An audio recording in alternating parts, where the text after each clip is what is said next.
السلام علیکم لسنرز، آج میں آپ سے ایم راحت کا مشہور ناول مقدس خنجر شیئر کر رہی ہوں۔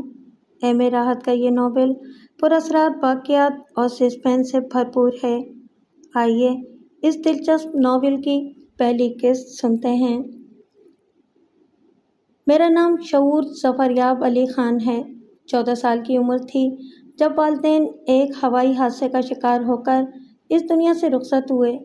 بھرے پورے گھر کا رہنے والا ہوں، جن میں تایا، چچا، پھپھا، پھوپھیاں اور پھر ان سب کی اولادیں، یعنی میرے بہت سے کزن۔ جوائنٹ فیملی سسٹم میں زندگی کس قدر ہنگامہ خیز ہوتی ہے، اس کا اندازہ اگر بہترین طریقے سے لگانا ہو تو اس حویلی کا جائزہ لے لیا جائے۔ نوجوان لڑکے لڑکیوں کی ایک فوج بے امان تھی، اور اتنے سارے افراد کی موجودگی میں زندگی جس قدر ہنگامہ خیز ہو سکتی ہے، اس کا اندازہ لگانا مشکل نہیں ہے۔ ویسے اس حویلی کی مکمل تاریخ مشکل سے ہی بتائی جا سکتی ہے۔ خاندان کے کسی پشت کے بزرگ نے یہ حویلی بنوائی ہوگی، اس کے بعد اسے اس خاندان کے لوگ استعمال کرتے چلے آ رہے تھے۔ ہو سکتا ہے کسی زمانے میں اس حویلی کی بہت بڑی حیثیت ہو، اس میں رہنے والے صاحب ثروت لوگ ہوں، لیکن موجودہ صورتحال کافی مختلف تھی۔ اب یہاں رہنے والے عام لوگ تھے، بے شک سب یکجا رہتے تھے، لیکن اپنی اپنی دال روٹی کے حصول میں مصروف۔ کوئی نوکری کرتا تھا، کوئی کاروبار، آپس میں رنجشیں بھی تھیں، رقابتیں بھی، لیکن حویلی کوئی چھوڑتا نہیں تھا۔ میرے والد ظفریاب علی خان کے 5 بھائی اور 3 بہنیں تھیں۔ سب ہر طرح سے شدہ تھے، یعنی شادی شدہ، بچے شدہ وغیرہ وغیرہ۔ میں اپنے والدین کا اکلوتا نور نظر تھا، لیکن پھر میری بدقسمتی کا آغاز یوں ہوا کہ میرے والدین ایک ہوائی حادثے کا شکار ہوئے اور میں تنہا رہ گیا۔ اتنی بڑی حویلی میں اور اتنے بڑے خاندان میں لفظ تنہا بے حد عجیب ہے، لیکن انسانوں کی کہانیاں عجیب ہوتی ہیں۔ یہاں نفرتوں اور محبتوں کا کوئی معیار نہیں ہوتا۔ پتہ نہیں خون کے رشتے کیا ہوتے ہیں اور لوگوں نے یہ کہانیاں کیوں گھڑ لی ہیں۔ میرا تجربہ تو اس سلسلے میں کچھ اور ہی ہے۔ بہرحال اس وقت میرے تایا فتح یاب علی خان نے میری کفالت کی ذمہ داری قبول کی۔ تایا صاحب کسی قدر نفیس انسان تھے، لیکن تائی صاحبہ زیادہ نفاست پسند نہیں تھیں، اور ان کی اس طبیعت کے مظاہرے میں کئی بار دیکھ چکا تھا۔ بہرحال تایا صاحب نے بھی تائی صاحبہ کے اس سلوک کو محسوس کر کے مجھے ملک سے باہر بھیجنے کا فیصلہ کیا، اور تمام تیاریاں مکمل کر کے آخر کار مجھے لندن بھیجنے کا انتظام کر دیا گیا۔ اس پر بھی لے دے ہوئی، لیکن تایا صاحب نے والد صاحب کے اثاثوں کا پورا حساب پیش کر کے دوسروں کو مطمئن کر دیا اور بتا دیا کہ میرے اخراجات میرے والدین کے ترکے سے ہوں گے۔ اس کے بعد کسی کے بولنے کی گنجائش نہیں رہی تھی۔ چنانچہ میں لندن آ گیا، لیکن وطن کے رشتے آسانی سے نہیں ٹوٹتے۔ 2-4 سال میں آنا جانا ہو جاتا تھا اور شناسائیوں میں کمی نہیں ہوئی تھی، لیکن پھر ایک سانحے نے سچ مچ پریشان کر دیا۔ تایا جان کا اچانک انتقال ہو گیا تھا۔ عمر شعور میں یہ دوسرا احساس ہوا کہ اب یہاں میرا کوئی نہیں ہے۔ فوراً ہی کسی نے بدسلوکی نہیں کی تھی، لیکن کچھ عرصے قیام کے بعد ہی کانا پھوسیاں ہونے لگیں، اور پھر تایا نمبر 2 یعنی احتشام علی خان نے ایک دن سوال کر ہی ڈالا، میاں اب کیا کرنے کا ارادہ ہے؟ لندن واپس جاؤ گے یا؟ نہیں تایا جان، اب کس کے بلبوتے پر لندن جاؤں گا؟ یہیں رہ کر کچھ کروں گا۔ کہیں اور قیام کرنا پڑے گا تمہیں، حویلی تو پہلے ہی اوور لوڈ ہے، انہوں نے کہا، اور میرا منہ حیرت سے کھل گیا۔ مگر مجھے تو ایک ہی کمرہ درکار ہوگا، اور پھر میرا آپ کے سوا اور ہے کون؟ میں نے غم و غصے سے کہا۔ وہ تو ٹھیک ہے، لیکن کمرہ تو کوئی نہیں ہے، تم خود دیکھ رہے ہو، تایا جان بولے۔ کیا حویلی میں میرا کوئی حصہ نہیں ہے؟ میرے والد بھی تو تھا، اب نہیں ہے۔ آپ کی لندن کی تعلیم کے سلسلے میں آپ کے تایا صاحب نے آپ کے والد کے حصے کا سب کچھ ختم کر دیا۔ وکیل زرغام احمد کاظمی صاحب سے مل لینا، ان کے پاس سارے حسابات موجود ہیں۔ احتشام علی خان نے میری بات کاٹ دی۔ آپ جو کچھ کہہ رہے ہیں وہ میری سمجھ میں بالکل نہیں آ رہا، میں نے پریشانی سے کہا۔ کاظمی صاحب بتا دیں گے، سمجھا دیں گے، احتشام علی نے بے دردی سے کہا۔ تنہا ذات تھی، کسی کزن سے کوئی عشق نہیں چل رہا تھا، کہیں بھی اپنے لیے ٹھکانہ بنا سکتا تھا، لیکن ان لوگوں کے رویے سے بہت دل برداشتہ ہوا تھا اور شدید غصہ آ گیا تھا۔ اتنی آسانی سے اسے نہیں چھوڑوں گا، کچھ بھی ہو جائے۔ دوسرے دن کاظمی صاحب کا پتہ معلوم کر کے ان کے آفس جا پہنچا۔ وہاں سے پتہ چلا کہ وہ آفس نہیں آئیں گے۔ ہاں، رات کو ان کے گھر پر ملاقات ہو سکتی ہے۔ وہیں سے ان کے گھر کا نمبر حاصل کیا اور اس کے بعد ایک وقت کا تعین کر کے کاظمی صاحب کے گھر جا پہنچا۔ کاظمی صاحب نے اپنے ڈرائنگ روم میں میرا استقبال کیا تھا۔ میں نے تعارف کرایا تو بڑے اتفاق سے ملے اور پھر میں نے کسی تمہید کے بغیر انہیں اپنی آمد کا مقصد بتایا۔ میں نے کاظمی صاحب سے کہا، میں نے تو ملک سے باہر زندگی گزاری ہے، اس بات میں کوئی شک نہیں ہے کہ تھوڑا سا وقت ملنے کے بعد میں اپنے آپ کو مالی طور پر بھی مطمئن کر لیتا اور شاید یہاں پر کسی پر بھی بوجھ نہ بنتا۔ لیکن کاظمی صاحب، میں انہی لوگوں کے ساتھ رہنا چاہتا تھا، میرا تو کوئی بھی نہیں ہے۔ لیکن باہر کی دنیا میں نے ہمیشہ یہی کہا ہے کہ میرا ایک خاندان ہے، سکے چچا، سکے تایا، پھوپھیاں اور بہت سے کزن ہیں میرے۔ لیکن یہ کتنی عجیب بات ہے کہ اس عظیم الشان حویلی میں جو میرے آباء و اجداد کی ہے، مجھ سے کہا جا رہا ہے کہ کوئی ایک کمرہ میرے لیے نہیں ہے۔ نہ میں نے ان لوگوں سے دولت مانگی ہے اور نہ کوئی اور بات کی ہے، لیکن وہ حساب کی بات کرتے ہیں۔ کیا حساب ہے میرا؟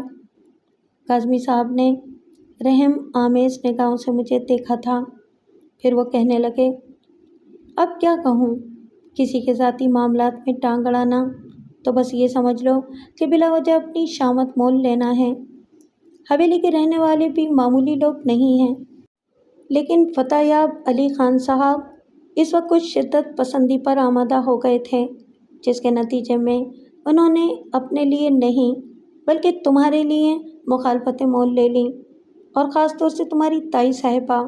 اور پھر شعور میاں، یہ بات تو تم اچھی طرح جانتے ہو کہ نوجوان لڑکے اور لڑکیاں اور ان کے والدین احساس کمتری میں مبتلا ہو گئے تمہارے سامنے، کیونکہ تم نے ان کی دانش میں بہت اعلیٰ جگہ سے تعلیم حاصل کی ہے، یعنی جسے یہ لوگ ولایت کہتے ہیں اور اسے آسمانوں کا ایک حصہ سمجھتے ہیں۔ خیر، جو حسابات تمہارے کھاتے میں ڈالے گئے ہیں غلط بے شک نہیں ہیں۔ فتح یاب علی خان صاحب نے بھی انتہا پسندی سے کام لیتے ہوئے تم پر بڑی بڑی رقمیں خرچ کی ہیں، اور بہرحال ان کا حساب یہ بتاتا ہے کہ تمام اثاثوں میں سے تمہارا حصہ ختم ہو چکا ہے، بلکہ فتح یاب علی خان صاحب ذاتی طور پر بھی تم پر کچھ لگا چکے ہیں۔ ٹھیک، اس کا مطلب ہے کہ اب وہاں میرے لیے کچھ نہیں ہے؟ قانونی طور پر تو واقعی کچھ نہیں ہے، لیکن یہ ایک غیر انسانی عمل ہے۔ کل دن میں کوئی وقت رکھ لیتے ہیں، میں وہاں پہنچ جاؤں گا اور بات کروں گا احتشام علی صاحب سے اور دوسرے لوگوں سے بھی، پتہ تو چلے آخر ان کے ذہنوں میں ہے کیا اور وہ کیوں تمہیں وہاں سے بے دخل کر دینا چاہتے ہیں۔ اس کے ساتھ ساتھ ہی اگر تم چاہو تو میں حساب کے تمام کاغذات بھی لے آؤں۔ جب مجھے اس حویلی سے نکلنا ہی ہے کاظمی صاحب، تو میرا خیال ہے کہ پھر حسابات بھی سامنے کر لیے جائیں تاکہ میرے ذہن میں کوئی خلیش باقی نہ رہے۔ اور ایسا ہی ہوا۔ دوسرے دن باقاعدہ ایک میٹنگ ہوئی تھی۔ کاظمی صاحب وقت مقررہ پر پہنچ گئے تھے۔ میرے لیے بڑی ٹینشن تھی اور یوں محسوس ہوتا تھا جیسا میرا کوئی بھی ہمدرد نہ ہو۔ پتہ نہیں کیا چکر چلایا تھا یہاں کے لوگوں نے، یا تایا فتح یاب علی خان نے میرے خلاف، یا تائی صاحبہ نے میرے لیے نفرت کا یہ ماحول کیوں پیدا کر دیا تھا۔ بہرحال حسابات ہوئے اور یوں سمجھ لیجئے کہ ایک طرح سے مجھے بالکل خالی ہاتھ کر دیا گیا۔ واقعی تمام باتیں تسلیم کرنا پڑی تھیں، لیکن پھر ایسے موقع پر ایک اور چھوٹی سی نئی کہانی کا آغاز ہوا۔ ہمارے گھر کے ملازم بابا عبدالحق صاحب تھے۔ ان کے بارے میں بھی کہا جاتا تھا کہ یہ حویلی کے نوادرات میں سے ہیں۔ اس وقت ان کی عمر 95 سال تھی، لیکن صحت اب بھی قابل رشک تھی۔ آنکھیں بھی کام کرتی تھیں، دماغ بھی کام کرتا تھا، ہاتھ پاؤں بھی سلامت تھے۔ یہ الگ بات تھی کہ ملازموں کے کوارٹر میں جگہ ملی ہوئی تھی۔ انہوں نے پیشکش کرتے ہوئے کہا، اب یہ تو اچھی بات نہیں ہے کہ حویلی ہی کا ایک بچہ گھر سے نکال دیا جائے۔ ظفریاب کی روح کیا خوش ہوگی اس بات سے؟ تم لوگ برا کر رہے ہو اور برا کرنے کے نتیجے اچھے نہیں ہوتے، اس بات کو دماغ میں رکھنا۔ احتشام علی صاحب نے تیوریاں چڑھا کر کہا، بابا صاحب، آپ کو شاید یہ بات یاد نہیں رہی ہے کہ بہرحال آپ اس گھر کے ملازم ہیں اور آپ کے اتنے ہی حقوق ہیں کہ جو آپ سے کہا جائے آپ صرف وہی کریں۔ آپ کی عمر اور خدمات کے پیش نظر آپ کو یہ عزت دی گئی ہے کہ اب جب کہ آپ کے قوا کمزور ہو چکے ہیں اور آپ کوئی کام کرنے کے قابل بھی نہیں ہیں، تب بھی اس گھر میں آپ کو پناہ دی جا رہی ہے۔ لیکن اس کا مطلب یہ نہیں ہے کہ آپ ہمارے ذاتی معاملات میں بولنا شروع کر دیں۔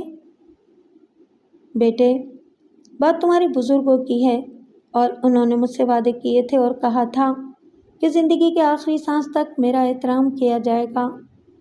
میں کسی پر کوئی الزام نہیں لگانا چاہتا، میں تو بس یہ کہہ رہا تھا کہ اس بچے سے آخر تم کو کیا دشمنی ہے کہ اسے حویلی میں رکھنے پر بھی تیار نہیں؟ جیسے تم لوگ اپنے اپنے کام دھندے کر کے کما رہے ہو، یہ بھی ایسے ہی کر لے گا۔ آخر اس میں تمہیں کیا تکلیف ہے؟ اور دوسری بات یہ کہ تم لوگ اسے میرے ساتھ میرے کوارٹر میں بھیج دو، میں رکھ لوں گا۔ میں نے کہا، بابا حق صاحب، حد سے زیادہ بڑھنے کی کوشش نقصان دہ ہوتی ہے اور ایسی کوئی کوشش آپ نہ کریں۔ حویلی کا ایک فرد کسی ملازم کے کوارٹر میں رہے گا، اس سے ہماری بدنامی ہوگی۔ پھر یہ جوان آدمی ہے، لندن میں تعلیم پائی ہے انہوں نے، معمولی بات تو نہیں ہے۔ یہ اگر لندن ہی واپس چلے جائیں تو زیادہ اچھا نہیں ہوگا؟ پتہ نہیں تایا احتشام علی صاحب کو آخر مجھ سے ایسی کیا دشمنی ہو گئی تھی۔ یہاں تو دوستی کی نگاہ کو ہی ترس رہا تھا میں نے خود ہی اپنے موقف پر مداخلت کرتے ہوئے کہا، بات صرف اتنی سی ہے کہ میں اپنے آپ سے آپ لوگوں کی نفرت کی وجہ نہیں معلوم کر پایا تھا۔ اگر نفرت بے مقصد و بے وجہ ہے تو آپ لوگ بھی اطمینان رکھیے کہ میں نفرت کے اس ماحول میں رہنا بالکل پسند نہیں کروں گا۔ اور جہاں تک میرے حصوں یا حساب کا تعلق ہے تو یہ تو بزرگوں کے کھیل ہوتے ہیں۔ اچھا ہے، اپنے آپ کو آزمانے کا موقع ملے گا۔ ٹھیک ہے، آپ لوگ مطمئن رہیں، لیکن ایک مختصر سا وقت تو ضرور دیں گے کہ میں یہاں رہ کر اپنے لیے کوئی جگہ تلاش کر سکوں۔ ہاں، اب ایسی بھی قیامت نہیں ٹوٹ رہی ہے کہ تم سے یہ فوراً کہا جائے کہ تم یہ گھر چھوڑ کر باہر نکل جاؤ، لیکن ذہن میں رکھو، بہت مختصر وقت میں اپنے لیے جگہ تلاش کر لو۔ احتشام علی صاحب نے بے رحمی سے کہا، پھر اچانک ہی بابا عبدالحق کے ہونٹوں پر مسکراہٹ پھیل گئی۔ انہوں نے کہا، وکیل صاحب، سارے حساب کتاب ہو گئے ہیں۔ میں نے اپنے ایک حق کا اظہار کیا تھا اور وہ اظہار یہ تھا کہ یہاں رہنے والوں نے مجھے ہمیشہ یہ بتایا کہ میں اس گھر کا ملازم نہیں بلکہ ایک فرد ہوں۔ آج مجھ سے یہ کہہ دیا گیا کہ مجھ پر احسان کرتے ہوئے مجھے یہاں رکھا جا رہا ہے، چنانچہ میرے لیے تو اب ایک لمحہ بھی یہاں ٹھہرنا مشکل ہو گیا ہے۔ میں یہ بات بالکل نہیں کہہ رہا کہ میں اس بچے کی محبت میں ڈوب کر یہاں سے جا رہا ہوں اور اس جانے کے بارے میں بھی آپ لوگوں کو تفصیل نہ بتاتا، لیکن اتفاق کی بات یہ ہے کہ گھر کے تمام افراد جمع ہیں اور اس وقت مجھ پر یہ فرض عائد ہوتا ہے کہ جو راز میرے سینے میں موجود ہے میں اسے سب کے سامنے بیان کر دوں۔ اصل میں آپ لوگوں کو ہو سکتا ہے مرحومہ زیب النساء یاد نہ رہی ہو، لیکن وہ اس خاندان کی ایک بزرگ تھیں اور جو کچھ وہ تھیں اب اس کے بارے میں آپ جیسے لوگوں کو بتانا بالکل بیکار ہے۔ بس اتنا کہوں گا وکیل صاحب کہ یہ معزز بزرگ عبادت گزار تھیں اور بہت ہی بہتر شخصیت کی مالک تھیں۔ تو مسئلہ یہ ہے کہ ایک بار کچھ واقعات پیش آئے تھے ان کے ساتھ۔ ان کے شوہر مرحوم کا انتقال ہو چکا تھا اور وہ تنہا ہی تھیں مجھے بھائی کہہ کر مخاطب کرتی تھیں اور کبھی کبھی دل کی باتیں مجھ سے کہہ لیا کرتی تھیں۔ عبادت گزار تھیں۔ ایک دفعہ انہوں نے صندل کی لکڑی کا صندوقچہ میرے حوالے کرتے ہوئے کہا کہ بھائی اسے احتیاط سے اپنے پاس رکھ لینا، اس میں کچھ قیمتی چیزیں ہیں اور جب تک میں نہ کہوں اسے کسی کے حوالے نہ کرنا۔ وہ صندوقچہ میں نے اپنے پاس محفوظ کر لیا۔ بعد میں مجھے اس صندوقچے کی کہانی معلوم ہوئی۔ آپ لوگ تو اسے کہانی ہی سمجھیں گے، لیکن جب کہانیوں کو ٹھوس حقیقت میں منظر عام پر پیش کیا جائے تو وہ کہانیاں نہیں رہتی۔ اصل میں ہوا یہ کہ مرحومہ زیب النساء جو آپ لوگوں کی دادی تھیں، جیسا کہ میں نے کہا کہ تہجد گزار تھیں اور اپنے شوہر کے انتقال کے بعد بس ان کا واسطہ عبادت الہی سے رہ گیا تھا، تو کسی طرح ان کا تعلق کچھ ایسی پراسرار شخصیتوں سے ہو گیا جو اس روئے زمین کی رہنے والی نہیں تھی۔ ہم انہیں کچھ بھی کہہ سکتے ہیں۔ بہرحال آتشی مخلوق کا ذکر کلام پاک میں بھی ہے اور ہمارے درمیان ہونے والے واقعات میں بھی۔ تو ایک بار بہن زیب النساء نے مجھے بتایا کہ طور علی نامی ایک جن نے انہیں اپنی بہن بنایا ہے اور اکثر ان سے ملاقات ہوتی رہتی ہے۔ بہرحال میں کیا کہتا، ایک ایسی عبادت گزار خاتون جھوٹ تو نہیں بول سکتی تھیں۔ پھر ایک رات میں نے انہیں ایک بہت ہی قیمتی لباس میں دیکھا۔ بس لباس کیا تھا، جو کچھ بھی تھا آپ لوگوں کو دکھا سکتا ہوں میں۔ ہنس کر کہنے لگیں کہ بھائی طور علی کے بیٹے کی شادی تھی، بہن کو یہ لباس دیا ہے انہوں نے اور کچھ تحفے بھی دیے ہیں۔ اب یہ تو بتاؤ حق کہ میں ان کا کیا کروں؟ تم انہیں اپنے پاس رکھ لو اور جب تک میں نہ کہوں انہیں کسی کے سامنے نہ کھولنا۔ تو مرحومہ تو چلی گئیں اس دنیا سے، میرے شانوں پر وہ بوجھ چھوڑ گئیں۔ میرے پاس وہ صندوقچہ اور وہ لباس موجود ہے۔ اب جب حساب کتاب کی بات آئی ہے تو میرا خیال ہے کہ اس حساب میں ان کا حصہ باقی ہے۔ میں اپنے شانوں پر یہ بوجھ لے کر کیوں مروں؟ کیونکہ آپ لوگوں کے رویے کی بنا پر اصولی طور پر مجھے تو یہ چاہیے تھا کہ میں خاموشی سے وہ قیمتی اشیاء شعور میاں کے حوالے کر دیتا، لیکن بات وہی آ جاتی ہے کہ اس کی ہدایت تو مجھے نہیں تھی۔ میں روز حشر کے لیے اپنے آپ کو گناہ گار کیوں کروں؟ البتہ یہ دونوں چیزیں میں آپ لوگوں کے سامنے پیش کر دیتا ہوں۔ سب دنگ رہ گئے تھے۔ نوجوان لڑکے لڑکیوں کے ہونٹوں پر مسکراہٹ پھیل گئی تھی، لیکن بات چونکہ بالکل کرنٹ تھی اور بابا عبداللہ کے ذہن پر شبہ نہیں کیا جا سکتا تھا، اس لیے ان مسکراہٹوں کا کوئی مفہوم نہیں رہا تھا۔ بابا صاحب چلے گئے۔ کاظمی صاحب بھی حیران تھے۔ پھر کاظمی صاحب نے بتایا، یہ بات تو آپ سب لوگوں کو معلوم تھی کہ محترمہ زیب النساء ذرا مختلف خاتون تھیں، لیکن یہی تصور کیا گیا تھا کہ وہ شوہر کے انتقال کے بعد دنیا سے کنارہ کش ہو گئی ہیں۔ لیکن بہرحال ہماری ثقافت اور ہماری تاریخ میں ایسے واقعات اور ایسی کہانیاں ملتی ہیں۔ واقعی اگر وہ خاتون ایسی کوئی چیز چھوڑ گئی ہیں اور اس صندوقچے میں در حقیقت کوئی قیمتی شے موجود ہے تو بہرحال اس میں سے شعور میاں کا حصہ تو بنتا ہے۔ کسی نے کوئی جواب نہیں دیا تھا۔ کاظمی صاحب کے ساتھ اعجاز ملک نامی ایک شخص اور بھی تھا جو کاظمی صاحب کا ساتھی وکیل تھا۔ یہ ایک نوجوان اور شاعر شخصیت کا مالک شخص لگتا تھا۔ اس کے چہرے پر عجیب سے تاثرات پھیل گئے تھے اور غالباً وہ بڑی دلچسپی محسوس کر رہا تھا اس کہانی میں۔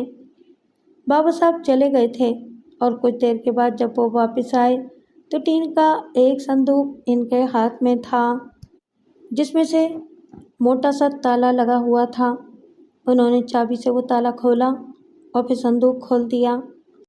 یہ ایک حقیقت تھی کہ کمرے میں ایک ایسی مہک، ایک ایسی خوشبو پھیل گئی تھی کہ ہر شخص پر ایک مستی سی طاری ہو گئی تھی۔ فرانس میں دنیا کے بہترین پرفیوم بنائے جاتے ہیں۔ شوقین حضرات ہالینڈ سے بھی یہ پرفیوم امپورٹ کرتے ہیں اور حاصل کرتے ہیں۔ میں تو خیر ان خوشبوؤں کا اتنا شوقین نہیں رہا تھا، لیکن میرے کچھ ایسے شناسہ تھے جنہیں خوشبوؤں سے عشق تھا اور ان کے ذریعے میں بہت ساری خوشبوؤں سے روح شناس ہو گیا تھا۔ لیکن اس وقت کمرے میں جو مہک پھیلی ہوئی تھی وہ ناقابل یقین تھی، اور حیرانی کی بات یہ تھی کہ وہ ایک ٹین کے معمولی صندوق میں قید تھی۔ سبھی نے اس بات کو محسوس کیا تھا۔ پھر جب صندوق کھلا تو آنکھوں میں چکت چوند سی پیدا ہو گئی۔ وہ لباس بابا عبدالحق ہی نے نکالا تھا، اور کیا کہا جائے اس کے بارے میں، کچھ سمجھ میں نہیں آ رہا تھا کہ الفاظ میں اسے کس طرح بیان کیا جائے۔ دیکھنے میں ہی بے پناہ قیمتی محسوس ہوتا تھا۔ عورتوں لڑکیوں کی آنکھیں پھٹی کی پھٹی رہ گئی تھیں۔ بزرگ حضرات بھی اور کچھ نہیں تو بابا عبدالحق کی سچائی پر یقین کر رہے تھے، جو ان کے لیے بہت مشکل کام تھا۔ پھر وہ خوبصورت صندوقچہ نکال کر سامنے رکھا گیا، جو صندل کی لکڑی سے بنا ہوا تھا، تقریباً 1 فٹ لمبا، کوئی 5 انچ اونچا اور 8 انچ چوڑا تھا۔ چھوٹا سا تالا لگا ہوا تھا۔ اس تالے کو تھوڑی سی کوشش سے توڑ لیا گیا، اور اس کے بعد عبدالحق نے صندوقچے کا ڈھکنا اوپر کر دیا۔ بس اس کے بعد طلسم ہوش ربا کا کوئی پراسرار باب کھل گیا تھا۔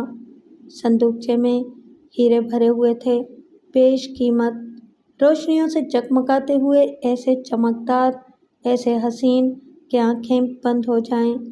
حویلی کے رہنے والے ماضی کی داستانیں کھو چکے تھے۔ ہو سکتا ہے کہ کبھی اس حویلی کے مکین بہت بڑی حیثیتوں کے مالک ہوں، لیکن اب تو یہ حویلی صرف ایک کبوتر خانہ بن کر رہ گئی تھی، جہاں رہنے والے کبوتر صبح کو رزق کی تلاش میں پرواز کرتے تھے اور انڈے بچے کبوتر خانے میں چھوڑ جاتے تھے، اور شام کو ان کے لیے دانہ دن کا چن کر لے آتے تھے۔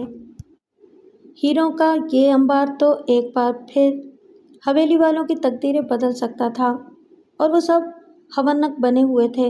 ایسے وقت میں کاظمی صاحب نے تجویز پیش کی، میری رائے ہے کہ انہیں فوری طور پر کسی بینک کے لاکر میں رکھ دیا جائے، اور پورے سلوک کے ساتھ آپ لوگ ان کی تقسیم کے بارے میں فیصلہ کریں، ورنہ آپ لوگوں نے ایسے خزانوں کے لاتعداد قصے سنے ہوں گے جن کے لیے بڑا خون خرابہ ہوتا ہے۔ میں آپ کی خدمت کے لیے حاضر ہوں۔ اس کے علاوہ آپ لوگ بھی اس بارے میں مشورہ کر لیں۔ اگر کوئی ترمیم کرنا چاہیں تو بہرحال میں تو صرف آپ لوگوں کا قانونی مشیر ہوں۔ میری ایک رائے ہے، پھوپھا نذیر علی نے، جو بزرگ تھے، کہا، یہ صندوقچہ بابا صاحب کے پاس ہی رہنے دیا جائے، اور ہم آپس میں مشورہ کر کے سارا کام کریں۔ یہ ہر طرح اب ہماری ملکیت ہے۔ کیسی باتیں کرتے ہو نذیر؟ میں اب بھلا اس کی کیا حفاظت کر سکتا ہوں؟ کیوں میری ہڈیاں توڑوانے کی فکر میں ہو؟ واقعی آپ لوگ ایک سنگین مشکل میں گرفتار ہو جائیں گے۔ اسے کسی بینک کے لاکر میں رکھ دینا ہی مناسب ہے، کاظمی صاحب نے کہا۔ تھوڑی سی رد و قت کے بعد یہ بات طے ہو گئی۔ مجھے بھی کوئی اعتراض نہیں تھا۔ ویسے بھی میں کوئی انتہا پسند یا جذباتی نوجوان نہیں ہوں۔ حقائق کتنے ہی سنگین ہوں، ان پر غور کر کے عمل کرنا ہی مناسب ہوتا ہے۔ کچھ ذمہ دار ارکان کے زیر نگرانی صندوقچہ بینک کے لاکر میں رکھوا دیا گیا، اور وہ زر نگار جوڑا سب سے بڑی پھوپھی طاہرہ بیگم کے پاس محفوظ کر دیا گیا۔ بابا عبدالحق نے ایک انوکھی فضا اس حویلی میں قائم کر دی تھی۔ وہ اچانک حویلی کا ایک پراسرار کردار بن گئے تھے۔ رات کو تایا احتشام علی خان انہیں منانے پہنچ گئے۔ انہوں نے کہا، بابا صاحب، دن میں کچھ تلخ الفاظ میرے منہ سے نکل گئے تھے، ان کے لیے معافی چاہتا ہوں۔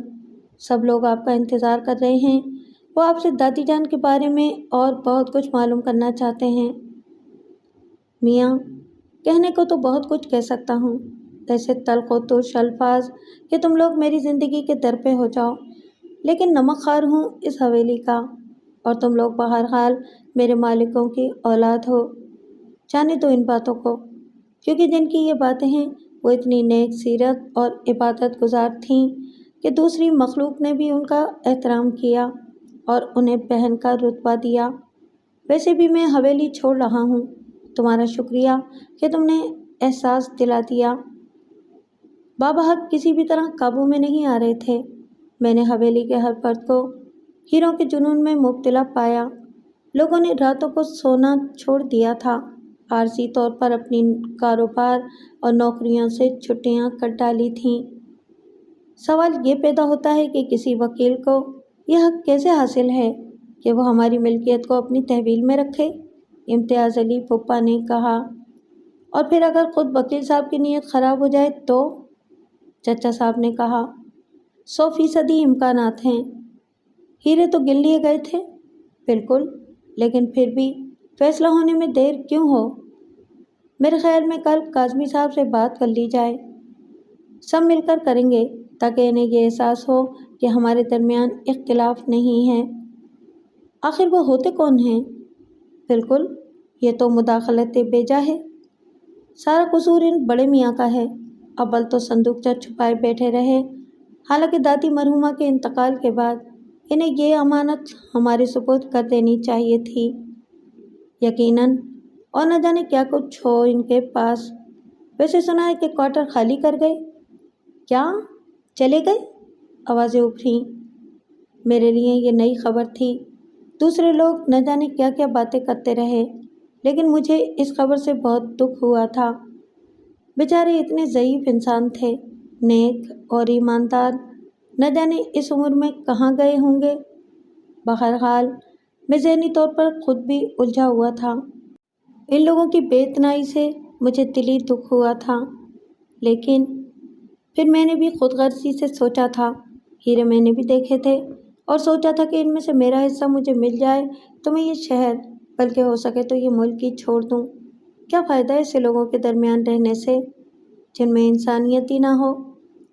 غالباً ان واقعات کے آغاز کی یہ چوتھی رات تھی، کوئی 3 بجے کا وقت ہوگا کہ اچانک رات کے سناٹے میں ماحول وحشتناک چیخوں سے گونج اٹھا۔ میں بھی اپنے کمرے میں سو رہا تھا، جاگ کر روشنی جلائی اور باہر نکل آیا۔ سب لوگ بڑی پھوپھی کے کمرے کی طرف بھاگ رہے تھے کیونکہ چیخوں کی آوازیں ادھر ہی سے آئی تھیں۔ بڑی پھوپھی کے کمرے کا دروازہ بند نہیں تھا، اندر روشنی بھی جل رہی تھی۔ بڑی پھوپھی کمرے کے وسط میں زمین پر پڑی پلکیں جھپکا رہی تھیں، ہوش میں تھیں، لیکن سانس دھوکنے کی طرح چل رہا تھا۔ سب نے مل کر انہیں اٹھایا۔ بے حد خوف زدہ تھیں۔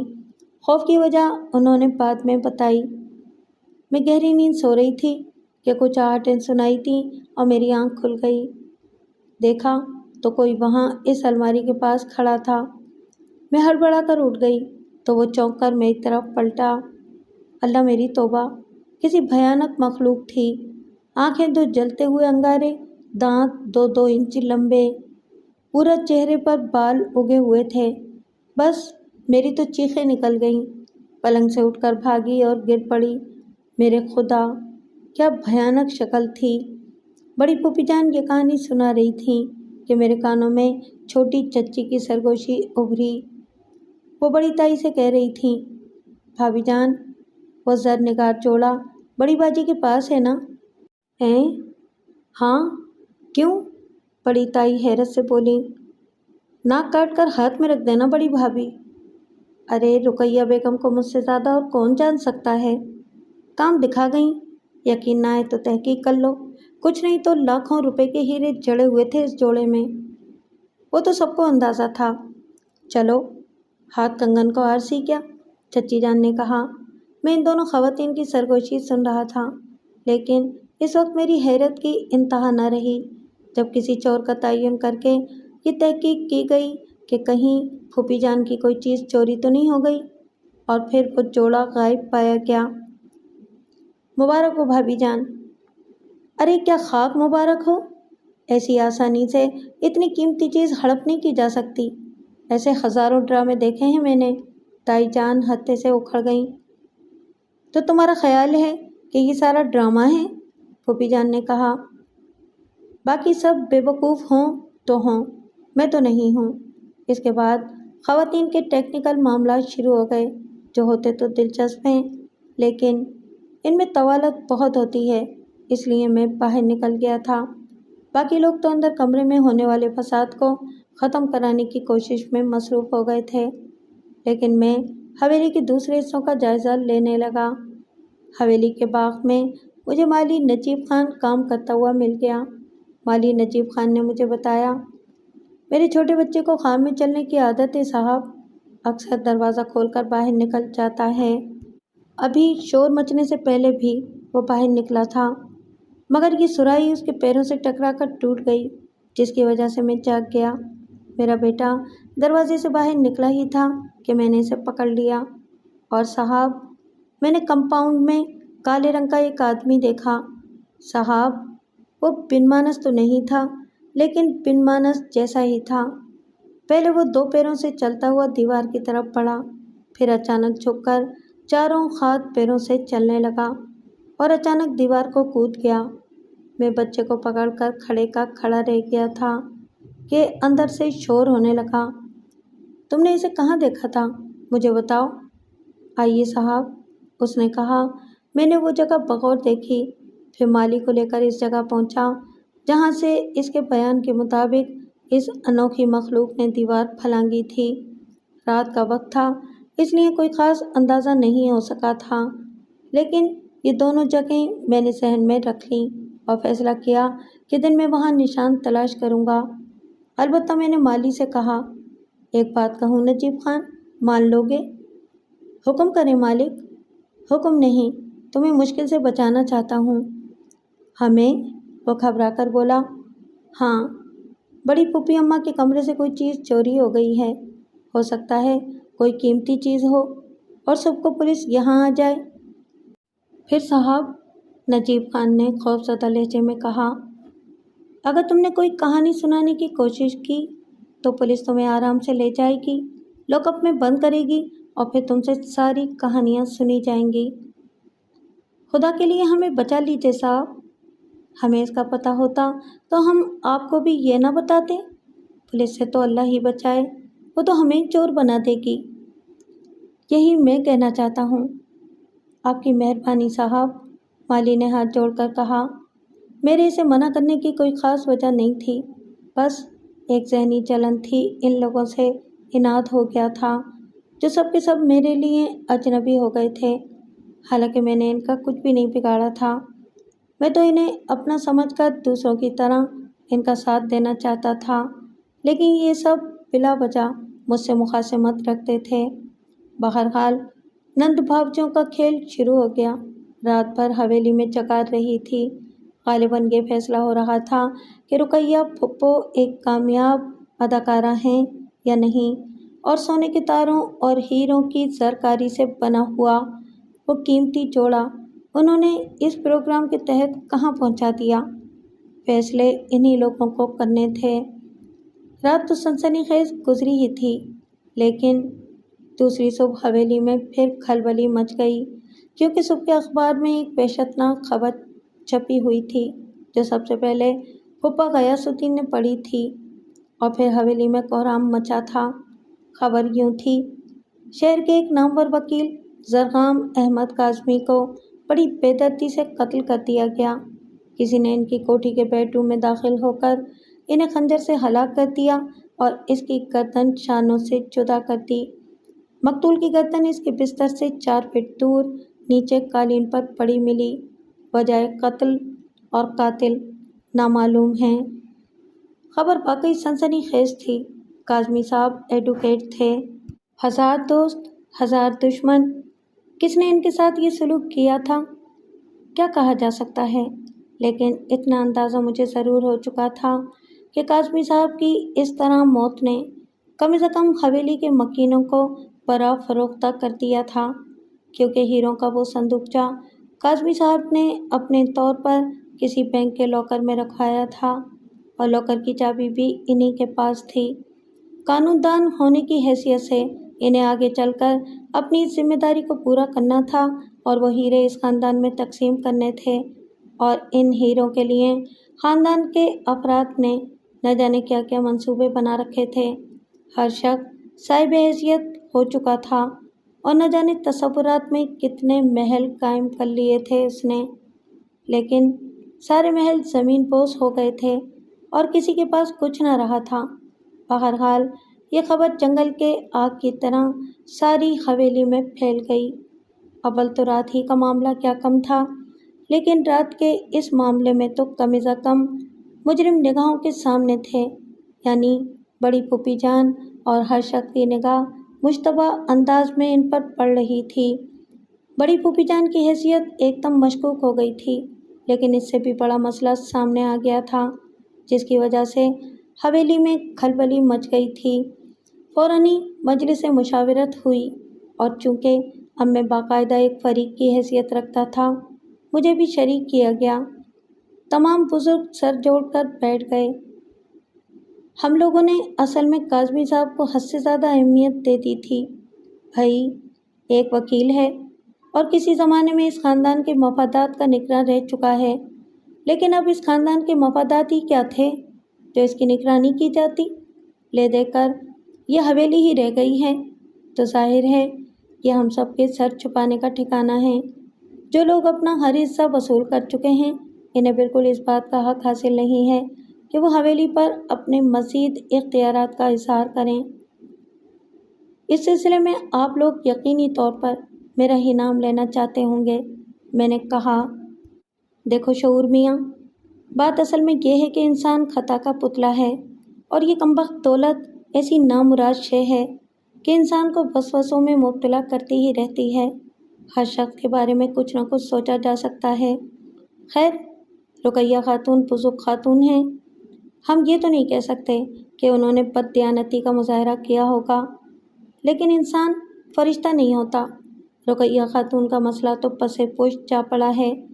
سوال یہ پیدا ہوتا ہے کہ کاظمی صاحب کی موت کے بعد ہیروں کا صندوقچہ کہاں چلا گیا اور اس کے بارے میں معلومات کیسے حاصل ہوں۔ کاظمی صاحب نے کہا تھا کہ اس صندوقچے کو وہ کسی بینک کے لاکر میں رکھ دیں گے۔ گدھا پن تو ہم نے کیا ہے کہ انہیں اس کی اجازت دی، انہیں کوئی حق نہیں پہنچتا تھا اس بات کا۔ ان باتوں کے بجائے کچھ اور حقائق پر غور کرنا ضروری ہے۔ پہلی بات تو یہ کہ کاظمی صاحب کو قتل کر دیا گیا ہے۔ پولیس تو ان کے قاتلوں کی تلاش میں ہوگی۔ ایسے لمحات میں بھلا ہماری دال کیا گلے گی؟ بلکہ ہم ہیروں کے ایسے کسی صندوقچے کا مسئلہ درمیان میں لاتے ہیں تو پولیس ہم میں سے کسی پر بھی شک کر سکتی ہے۔ بالکل کر سکتی ہے، اور ہم یہ بالکل نہیں چاہیں گے کہ اگرچہ ہماری آپس کی دشمنی کتنی ہی شدید ہو، تب بھی پولیس حویلی کی جانب متوجہ ہو سکے۔ ارے یہاں آپس کی دشمنیاں آخر ہیں کس میں؟ غرض یہ باتیں ہوتی رہیں، کام کی ایک بھی بات نہیں ہوئی۔ ویسے صورتحال واقعی بڑی سنگین تھی۔ وہ قیمتی جوڑا بھی غائب ہو گیا تھا اور اب ہیروں کا صندوقچہ بھی خطرے میں پڑ گیا تھا۔ بہرحال میں نے کاظمی صاحب کی تدفین میں بھی حصہ لیا۔ آگے بڑھ کر کوئی کام نہیں کیا تھا میں نے، لیکن دوسروں کی نسبت مجھ میں کام کرنے کی زیادہ صلاحیت تھی۔ مجھے وہ شخص یاد تھا جس کا نام ملک اعجاز تھا، اور جب کاظمی صاحب یہاں آئے تھے تو ساری صورتحال ملک اعجاز کے سامنے بھی آئی تھی۔ گھر کے لوگ تو خیر بڑی چہمگوئیاں کر رہے تھے۔ بزرگ بابا عبدالاکبر بھی شبہ کیا جا رہا تھا جو غائب ہو گئے تھے، لیکن پھر ان عقل مندوں کو خود ہی یہ خیال آ گیا کہ اگر عبدالحق کو یہی سب کچھ کرنا تھا تو وہ صندوقچہ ان لوگوں کو کیوں پیش کرتے؟ ویسے بھی اس عمر میں ایسا کوئی عمل نہیں کیا جا سکتا تھا۔ میں نے کسی کو ملک اعجاز کا حوالہ نہیں دیا اور خاموشی سے کئی دن گزار دیے۔ غالباً 5واں دن تھا۔ کاظمی صاحب کے دفتر کے معاملات کیسے چل رہے تھے مجھے اس بارے میں کچھ معلوم نہیں تھا، لیکن 5ویں دن تمام تر معلومات حاصل کرنے کے بعد میں کاظمی صاحب کے آفس پہنچ گیا، اور اتفاق کی بات یہ ہے کہ کاظمی صاحب کے آفس میں میری ملاقات سب سے پہلے ملک اعجاز سے ہی ہوئی تھی۔ ملک اعجاز نے جیسے ایک ہی لمحے میں مجھے پہچان لیا۔ میں نے اس سے اپنا تعارف کرانا چاہا تو وہ جلدی سے بولا، میں آپ کو جانتا ہوں شعور صاحب، آپ براہ کرم تشریف رکھیے۔ میں یہ سوچ رہا تھا کہ حویلی کے کسی فرد سے ملاقات کروں، اور اس سلسلے میں جب میں نے غور کیا تو آپ بھی مجھے سب سے زیادہ معتبر اور بہتر انسان نظر آئے۔ آپ یقین کیجئے کہ تھوڑے سے توقف کے بعد میں آپ سے ملاقات کرنا چاہتا تھا، کیونکہ واقعات کی نوعیت بے حد سنگین ہے۔ ملک اعجاز نے کہا، آپ نے مجھے پہچان لیا ملک اعجاز صاحب؟ ہاں بالکل، ہماری ملاقات کو زیادہ وقت بھی نہیں گزرا، اور پھر حویلی کے معاملات بڑی انوکھی حیثیت کے حامل ہیں اور ان میں آپ کی شخصیت سب سے نمایاں ہے، جس کی وجہ سے یہ سارا کھیل شروع ہوا ہے۔ کھیل؟ میں نے ملک اعجاز کو غور سے دیکھا۔ ہاں، میں چاہتا ہوں کہ آپ سے اس موضوع پر تفصیلی گفتگو کی جائے۔ آپ ضرور مجھ سے گفتگو کیجیے، لیکن آپ کو اس بات کا اندازہ ہونا چاہیے ملک صاحب کہ اس وقت حویلی کے رہنے والے شدید ذہنی انتشار کا شکار ہیں اور وہ ہیروں کے اس صندوقچے کے حصول کے خواہاں ہیں۔ میں جانتا ہوں، ملک اعجاز نے کہا۔ وہ یہ بھی غور نہیں کر پائے کہ اب وہ کس بارے میں کس سے گفتگو کریں۔ آپ کا نام بھی ابھی تک ان کے ذہن میں نہیں آیا ہے، ورنہ وہ آپ سے رجوع کر چکے ہوتے۔ میں ان میں سے کسی کو مطمئن نہیں کر سکوں گا مسٹر شعور۔ ہاں، اگر آپ مجھے ذاتی طور پر تھوڑا سا وقت دے سکیں تو ہمارے درمیان بڑی کارآمد گفتگو ہو سکے گی۔ میں حاضر ہوں ملک صاحب۔ ٹھیک ہے، پھر یہاں سے اٹھتے ہیں، کسی پرسکون گوشے میں بیٹھ کر بات کریں گے۔ کہاں چلیں؟ کوئی بھی مناسب جگہ جہاں آپ پسند کریں۔ ویسے میں آپ کو یقین دلاتا ہوں کہ میں آپ کو اس سلسلے میں بڑی کارآمد معلومات فراہم کر سکتا ہوں۔ اوکے، میں نے کہا اور ہم دونوں اپنی جگہ سے اٹھ گئے، لیکن میرے ذہن میں شدید تجسس پیدا ہو گیا تھا۔ میں جاننا چاہتا تھا کہ ایسی کون سی خاص بات ہے جو ملک اعجاز مجھے بتانا چاہتا ہے۔ کچھ دیر کے بعد ہم ایک ریسٹوران میں داخل ہو گئے، بہت چھوٹا سا لیکن بہت پرسکون تھا۔ ریسٹوران میں صرف چند افراد اور بیٹھے ہوئے تھے۔ ہم نے بھی ایک گوشہ منتخب کر لیا اور کرسیاں گھسیٹ کر بیٹھ گئے۔ کیا پئیں گے؟ وہ بولا۔ کافی، میں نے کہا اور ویٹر کو اشارہ کر دیا۔ ویٹر کے آنے پر میں نے اسے کافی لانے کے لیے کہا اور پھر سوالیہ نظروں سے ملک اعجاز کو دیکھنے لگا۔ ملک اعجاز خود بھی کسی سوچ میں ڈوبا ہوا تھا۔ پھر اس نے جیب میں ہاتھ ڈالا اور ایک چابی نکال کر میرے سامنے میز پر رکھ دی۔ میری نگاہ اس چابی کا جائزہ لینے لگی۔ کچھ لمحے تو بات سمجھ میں نہیں آئی۔ چابی کی چین پر ایک بینک کا مونوگرام بنا ہوا تھا۔ اچانک ہی میرے ذہن کو ایک جھٹکا لگا اور ملک اعجاز کے ہونٹوں پر مدھم سی مسکراہٹ پھیل گئی۔ اس نے کہا، بالکل ٹھیک سمجھے آپ مسٹر شعور، یہ چابی اس بینک کے لاکر کی ہے جس میں ہیروں سے بھرا ہوا وہ صندوقچہ رکھا گیا ہے۔ میں چکرائی ہوئی آنکھوں سے اسے دیکھنے لگا۔ میرا دل کہہ رہا تھا کہ وہ کوئی اہم انکشاف کرنے والا ہے۔ ملک اعجاز کے ہونٹوں پر بدستور ایک پراسرار سی مسکراہٹ کھل رہی تھی اور میرا چہرہ تصویر حیرت بنا ہوا تھا۔ کچھ لمحے کی خاموشی کے بعد ملک اعجاز نے کہا، آپ کو اتنا اندازہ ہے شعور صاحب کہ اس وقت جو کچھ میں آپ کو بتا رہا ہوں یا آپ کے سامنے پیش کر رہا ہوں، اس میں میری زندگی کے لیے کتنا بڑا خطرہ موجود ہے۔ کاظمی صاحب میرے استاد محترم تھے، بہت کچھ سیکھا ہے میں نے ان سے۔ میں ان کا جونیئر ہوں اور انہیں جس بے دردی سے قتل کر دیا گیا ہے، کم از کم ان کے اتنا قریب ہونے کی وجہ سے۔ یہ بات تو مجھے معلوم ہے کہ ان کا اتنا بڑا دشمن کوئی بھی نہیں ہے جو نفرت کے اظہار کے طور پر ان کی گردن اس طرح کاٹ کر پھینک دے۔ بے شک وہ وکیل تھے، بہت سے مقدمات ایسے ہوں گے جن میں لوگوں کو ان سے نفرت ہو گئی ہو، لیکن پچھلے کافی سال میرے اور ان کے ایک ساتھ گزرے ہیں۔ ایسا کوئی دشمن میرے علم میں نہیں ہے۔ اس کا مطلب یہ ہے کہ ہیروں کا وہ پراسرار باکس ان کے قتل کی وجہ بنا ہے، جو ایک بینک کے لاکر میں محفوظ کر دیا گیا تھا، اور اب ایک اور بڑی مشکل ہمارے سامنے آ کھڑی ہوئی ہے۔ بڑی مشکل؟ میں نے سوالیہ انداز میں ملک اعجاز کو دیکھا۔ جی ہاں، بہت بڑی مشکل۔ ایک بات آپ سے پوچھنا چاہتا ہوں ملک صاحب۔ جی فرمائیے۔ صندل کے صندوقچے میں ہیروں کی تعداد گلی گئی تھی، آپ دونوں کے سامنے اسے بند کیا گیا تھا اور وکیل صاحب کے حوالے کر دیا گیا تھا۔ اس بات کے امکانات تو خیر نہ ہونے کے برابر ہیں کہ ان میں سے کچھ ہیروں کو حاصل کیا گیا ہوگا یا انہیں تبدیل کیا گیا ہوگا، لیکن یہ بات بے حد خطرناک ہے۔ کیا اس چابی کی ذمہ داری آپ نے قبول کر لی تھی؟ مطلب یہ ہے کہ یقیناً آپ کاظمی صاحب کے لیے اتنے ہی قابل اعتماد ہوں گے کہ انہوں نے یہ چابی آپ کے پاس محفوظ کر دی۔ نہیں، یہ بات نہیں ہے۔ کاظمی صاحب بہت محتاط انسان تھے، کوئی بھی ایسا عمل نہیں کرتے تھے جو کسی طرح ان کی عزت پر حرف بن جائے۔ حیرانی کی بات تو یہی ہے کہ لیکن اب جب میں نے آپ کو تفصیلات بتا دی ہیں تو تھوڑا سا کام اور کر لیں، براہ کرم اس میں میری مدد کیجیے گا۔ ہاں، میں نے کب انکار کیا ہے؟ آپ جس طرح بھی مناسب سمجھیں کریں۔ آپ سے رابطہ قائم ہو گیا اور میں سمجھتا ہوں کہ یہ رابطہ مناسب انسان سے قائم ہوا ہے، چنانچہ ابھی تھوڑی دیر کے بعد یہاں سے اٹھتے ہیں۔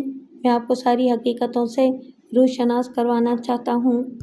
میں خاموشی سے کافی کے گھونٹ لیتا رہا، پھر ملک اعجاز نے ویٹر کو اشارہ کر کے بلایا، بل ادا کیا اور ہم دونوں باہر نکل آئے۔ ملک اعجاز کی دوسری منزل وہ بینک تھا جس کا مونوگرام میں کی چین میں دیکھ چکا تھا۔ میں خاموشی سے ملک اعجاز کے ساتھ اندر داخل ہو گیا اور کچھ وقت کے بعد ہم لاکرز روم میں پہنچ گئے۔ ملک اعجاز اس وقت مجھے بے حد پراسرار انسان نظر آ رہا تھا۔ اس نے جیب سے چابی نکال کر لاکر کھولا اور میری متجسس نگاہوں نے اندر کا جائزہ لیا۔ یہ دیکھ کر میں ششدر رہ گیا کہ لاکر خالی تھا، اس میں کچھ بھی نہیں تھا۔ میری حیران نگاہوں نے ملک اعجاز کا جائزہ لیا، لیکن ملک اعجاز کے چہرے پر وہ حیرت اور تجسس نہیں تھا جو میرے پر تھا، یعنی صندوقچے کو وہاں نہ پا کر، بلکہ ملک اعجاز کے ہونٹوں پر مسکراہٹ نظر آ رہی تھی۔ میری آنکھوں نے اس سے سوال کیا تو وہ کہنے لگا، ہاں، یہ بات مجھے معلوم تھی کہ لاکر میں صندوقچہ نہیں ہے، میں آپ کو یہی دکھانے کے لیے یہاں لایا تھا۔ آئیے۔ لاکر بند کر کے ہم دونوں واپس پلٹے اور باہر نکل آئے۔ اپنی کار میں بیٹھ کر ملک اعجاز نے کہا، اس سے پہلے بھی یہاں آ کر میں یہ لاکر دیکھ چکا ہوں، اور جیسا کہ آپ کے سوال کے جواب میں نے آپ کو یہ بتایا ہے کہ کاظمی صاحب نے چابی کے سلسلے میں مجھ پر اعتماد نہیں کیا ہے، بلکہ یہ چابی حیرت ناک طریقے سے مجھے اپنے کوٹ کی اندرونی جیب سے حاصل ہوئی ہے۔ کیا؟ میں حیرت سے اچھل پڑا۔ جی ہاں، جو لباس میں پہنے ہوئے تھا وہ میں نے اتار کر اسٹینڈ پر لٹکا دیا تھا۔ ٹیلی فون پر مجھے کاظمی صاحب کی موت کی اطلاع ملی۔ یہ ایک ایسی اطلاع تھی کہ میرے لیے ہوش و حواس قائم رکھنا مشکل ہو گیا۔ وہی لباس پہن کر میں کاظمی صاحب کی طرف دوڑ پڑا، اور اس کے بعد کی کارروائیوں کی تفصیل بے معنی ہے۔ آپ یوں سمجھ لیجئے کہ اس کے بعد مجھ پر جو کچھ بھی بیتی اس کی ایک الگ کہانی ہے، لیکن بعد میں جب میں نے کسی کام سے اپنی جیبوں کو ٹٹولا تو یہ چابی مجھے حاصل ہوئی۔ کیا آپ اس بات پر یقین کریں گے شعور صاحب کہ کاظمی صاحب نے ہیروں کا وہ صندوقچہ میرے سامنے اس بینک کے لاکر میں نہیں رکھا تھا، اور نہ ہی مجھے اس کے بارے میں تفصیل بتائی تھی۔ اس کی وجہ یہ نہیں تھی کہ وہ مجھ پر اعتماد نہیں کرتے تھے، بلکہ اس کی وجہ یہ ہے کہ وہ بے حد محتاط انسان تھے اور کبھی کوئی ایسا عمل نہیں کرتے تھے جس سے کوئی غیر متوقع خطرہ لاحق ہو جائے۔ ان کی اس عادت کو میں بہت پہلے سے جانتا ہوں، چنانچہ کسی اعتراض کا تو سوال ہی پیدا نہیں ہوتا۔ جب یہ چابی مجھے اپنی جیب سے دستیاب ہوئی تو میں شدید حیرت میں ڈوب گیا اور میرے ذہن نے برق رفتاری سے کام شروع کر دیا۔ اب یہ اندازہ لگانا تو خیر میرے لیے مشکل نہیں تھا کہ چابی اس بینک کے لاکر ہی کی ہے، چنانچہ میں برق رفتاری سے بینک پہنچا۔ اپنی حیثیت کا اظہار کر کے میں نے بینک کے رجسٹر میں لاکرز کے بارے میں معلومات حاصل کی اور میرا خیال یقین میں تبدیل ہو گیا۔ اس کے بعد میں نے یہ لاکر کھول کر دیکھا۔ میرے تصور میں یہی بات تھی کہ صندوقچہ اس لاکر میں ہوگا، لیکن لاکر اسی طرح خالی تھا جس طرح آپ نے دیکھا۔ اسے خالی دیکھ کر میرے ذہن پر جو کچھ گزری، دل تو چاہا کہ اسے چھپا جاؤں، کیونکہ میں جانتا ہوں کہ یہ ایک بہت بڑی مصیبت ہے، اس سے چھٹکارا حاصل کرنا آسان کام نہیں ہوگا، لیکن پیشے کے وقار اور ضمیر نے یہ اجازت نہیں دی کہ یہ مجرمانہ عمل کروں اور خاموش رہ جاؤں۔ البتہ حویلی میں جا چکا ہوں، جو لوگ وہاں موجود ہیں ان کا تھوڑا بہت تجزیہ بھی کر چکا ہوں۔ اور اس سلسلے میں آپ سے معافی کا طلبگار ہوں کہ ان کے بارے میں میرے خیالات بہت خراب ہیں۔ بگڑے ہوئے وقت کے ایسے لوگ ہیں یہ، جو آپس میں لڑ جھگڑ کر زندگی گزار رہے ہیں۔ کسی کو کسی پر کیچڑ اچھالنے کا موقع مل جائے تو ذرا بھی گریز نہ کرے۔ وہ ایک ایسے نوجوان کو اپنے گھر سے نکال دینا چاہتے ہیں جو ہر ایک کے لیے بے ضرر ہے اور صحیح معنوں میں اس نے یہ دنیا ٹھیک سے دیکھی بھی نہیں ہے۔ قدرتی طور پر میری ہمدردیاں آپ کے ساتھ ہونی چاہیے تھیں، اور یہ شکر ہے کہ آپ سے اس طرح میری ملاقات ہو گئی اور میں نے یہ حقیقت آپ کو بتا دی۔ اصل میں شعور صاحب، اب میں وہ بات کہہ رہا ہوں آپ سے جو میرے دل میں ہے، اور میں خصوصی طور پر کہنا چاہتا ہوں۔ میں آپ کو یہ بیان اعتراف کے طور پر لکھ کر دے سکتا ہوں کہ یہ چابی پراسرار طور پر میرے پاس پہنچی ہے اور ہیروں کا صندوقچہ غائب ہو چکا ہے۔ اس کے بعد آپ اگر چاہیں تو شوق سے پولیس سے رابطہ قائم کر کے اس سلسلے میں تحقیقات کرا سکتے ہیں، اور میں یہ بھی جانتا ہوں کہ آنے والے وقت میں، بلکہ شاید بہت جلد، کاظمی صاحب مرحوم کے معاملے میں پولیس کو مصروف عمل کیا جائے گا۔ ہاں، اس وقت کم از کم میں اس بات کا اظہار بالکل نہیں کروں گا کہ چابی مجھے اپنی جیب سے دستیاب ہوئی، یا یہ بات میرے علم میں ہے کہ ہیروں کا صندوقچہ لاکر سے غائب ہے۔ باقی سارے معاملات اسی طرح ڈیل کیے جا سکتے ہیں۔ یہ سب کچھ بھی میرے ذہن میں ہے، یہ تو صرف میں آپ سے تعاون کر رہا ہوں۔ اب آپ مجھے فیصلہ کر کے یہ بتائیے کہ ہمیں آگے کیا کرنا چاہیے۔ ملک صاحب، جب آپ نے اس طرح مجھ پر اعتبار کر کے مجھے اندرونی معاملات یہاں تک بتائے ہیں تو انسان اپنی تنہائیوں میں ایک دوسرے کا سہارا تلاش کرتا ہی ہے۔ میں اگر یہ چاہوں کہ آپ میری مدد کریں اس بارے میں تو کیا آپ یہ پسند کریں گے؟ کس طرح کی مدد؟ دیکھیے، بات اصل میں یہ ہے کہ مجھے ہیروں کے بارے میں کچھ نہیں معلوم تھا۔ مجھے یہ بھی معلوم نہیں تھا کہ میرے تایا مرحوم ترکے میں والد صاحب کے حصے کی تمام دولت میری تعلیم پر خرچ کر چکے ہیں۔ نہ کبھی مجھے اس بارے میں کچھ بتایا گیا، نہ میرے علم میں ایسی کوئی بات تھی۔ اب اگر ایسا ہو گیا ہے تو میں نے تو صرف یہ سوچا تھا کہ جس طرح اس حویلی کے مکین اپنی اپنی ذمہ داریاں پوری کر کے یہاں مشترکہ طور پر زندگی گزار رہے ہیں، میں بھی اسی طرح ان لوگوں کے درمیان اپنی زندگی کا آغاز کر دوں گا، کیونکہ یہ سب میرے خون کے رشتہ دار ہیں۔ چچا، تایا، پھپھی، نہ جانے ان سب نے کیوں مجھے اپنی زندگی سے خارج کر دیا ہے۔ آپ یقین کیجئے مجھے اس کی وجہ نہیں معلوم، اور حیرت کی بات یہ ہے کہ اب میرے وجود کو بھی اس عظیم الشان حویلی میں برداشت نہیں کر پا رہے، اور بقول ان کے وہاں ایک کمرے تک میرے لیے نہیں ہے۔ آپ غور کریں ملک صاحب، یہ تو ایک طرح کی ذاتی دشمنی جیسی بات ہے۔ اس کے بعد میرا رویہ کیا ہونا چاہیے؟ اب اس قدر فرشتہ صفت بھی نہیں ہوں میں کہ ان کی باتوں کو کوئی اہمیت ہی نہ دوں۔ میں خود بھی اب ان لوگوں سے دوستی نہیں رکھ سکتا، مجھے وہاں سے ہٹنا تو ہوگا ہی، کیونکہ اس گفتگو کے بعد وہ سب میرے لیے اجنبی ہو گئے ہیں۔ لیکن ہیروں کے معاملے کو میں ایسے نہیں چھوڑ سکتا، پولیس کو اس کی تحقیقات کرنا ہوگی۔ میری ایک اور رائے ہے۔ جی فرمائیے۔ میرا خیال ہے کہ کچھ وقت کے لیے خاموشی اختیار کر جاؤ، جو کچھ میں نے بتایا ہے وہ نہ کرو۔ ان لوگوں کا رویہ دیکھو، یہ اندازہ لگاؤ کہ اب یہ اس سلسلے میں کیا کرنا چاہتے ہیں۔ دیکھو، برا نہ ماننا، وہ سب تمہارے عزیز ہیں۔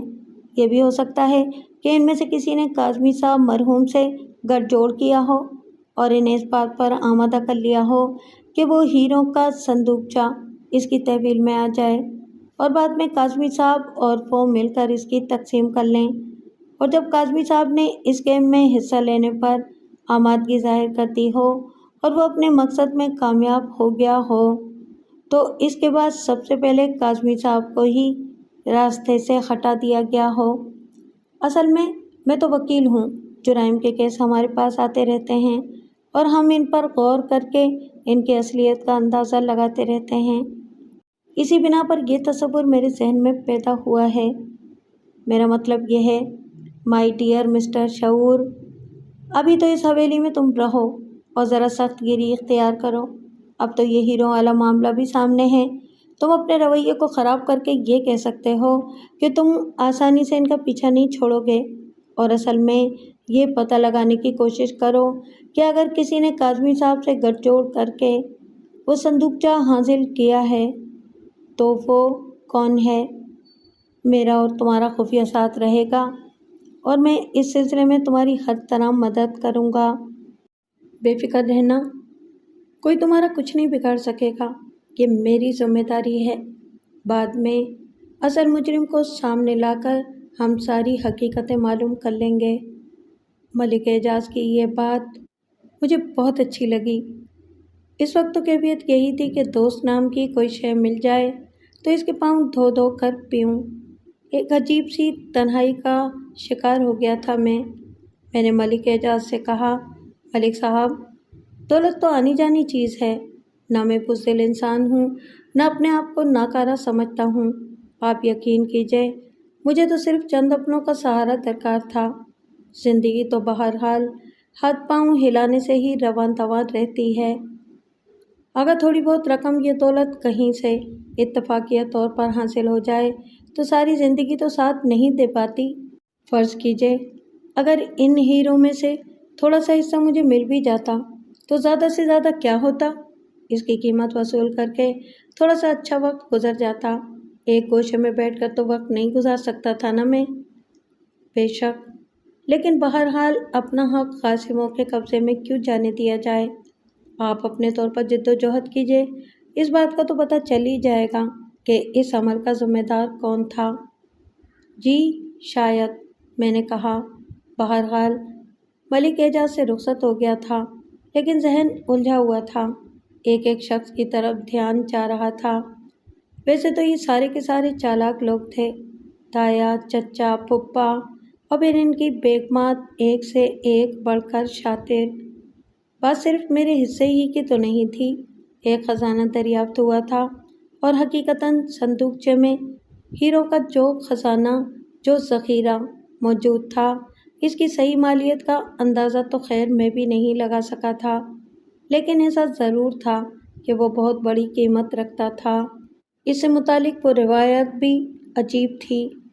اب یہ میں نہیں جانتا تھا کہ وہ روایت بابا عبدالحق صاحب کی من گھڑت تھی یا پھر اس میں سچائی تھی۔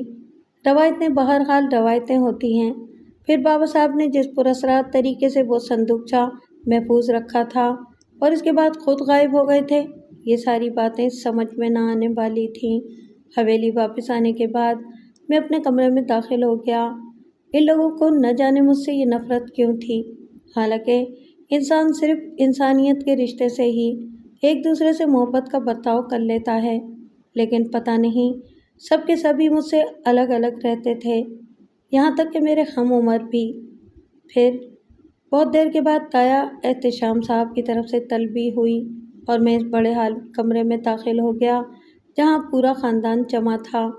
دیکھ کر ہی احساس ہوتا تھا کہ جس کا یہ خاندان ہو، اسے بھلا باہر کے کسی شخص کی کیا ضرورت درپیش رہے گی، یہ سبھی کافی ہیں۔ میں ان کے درمیان جا کر بیٹھ گیا۔ سب کے چہروں سے ایک ہی احساس ہوتا تھا، بیزاری کا احساس، کوئی پذیرائی نہیں تھی۔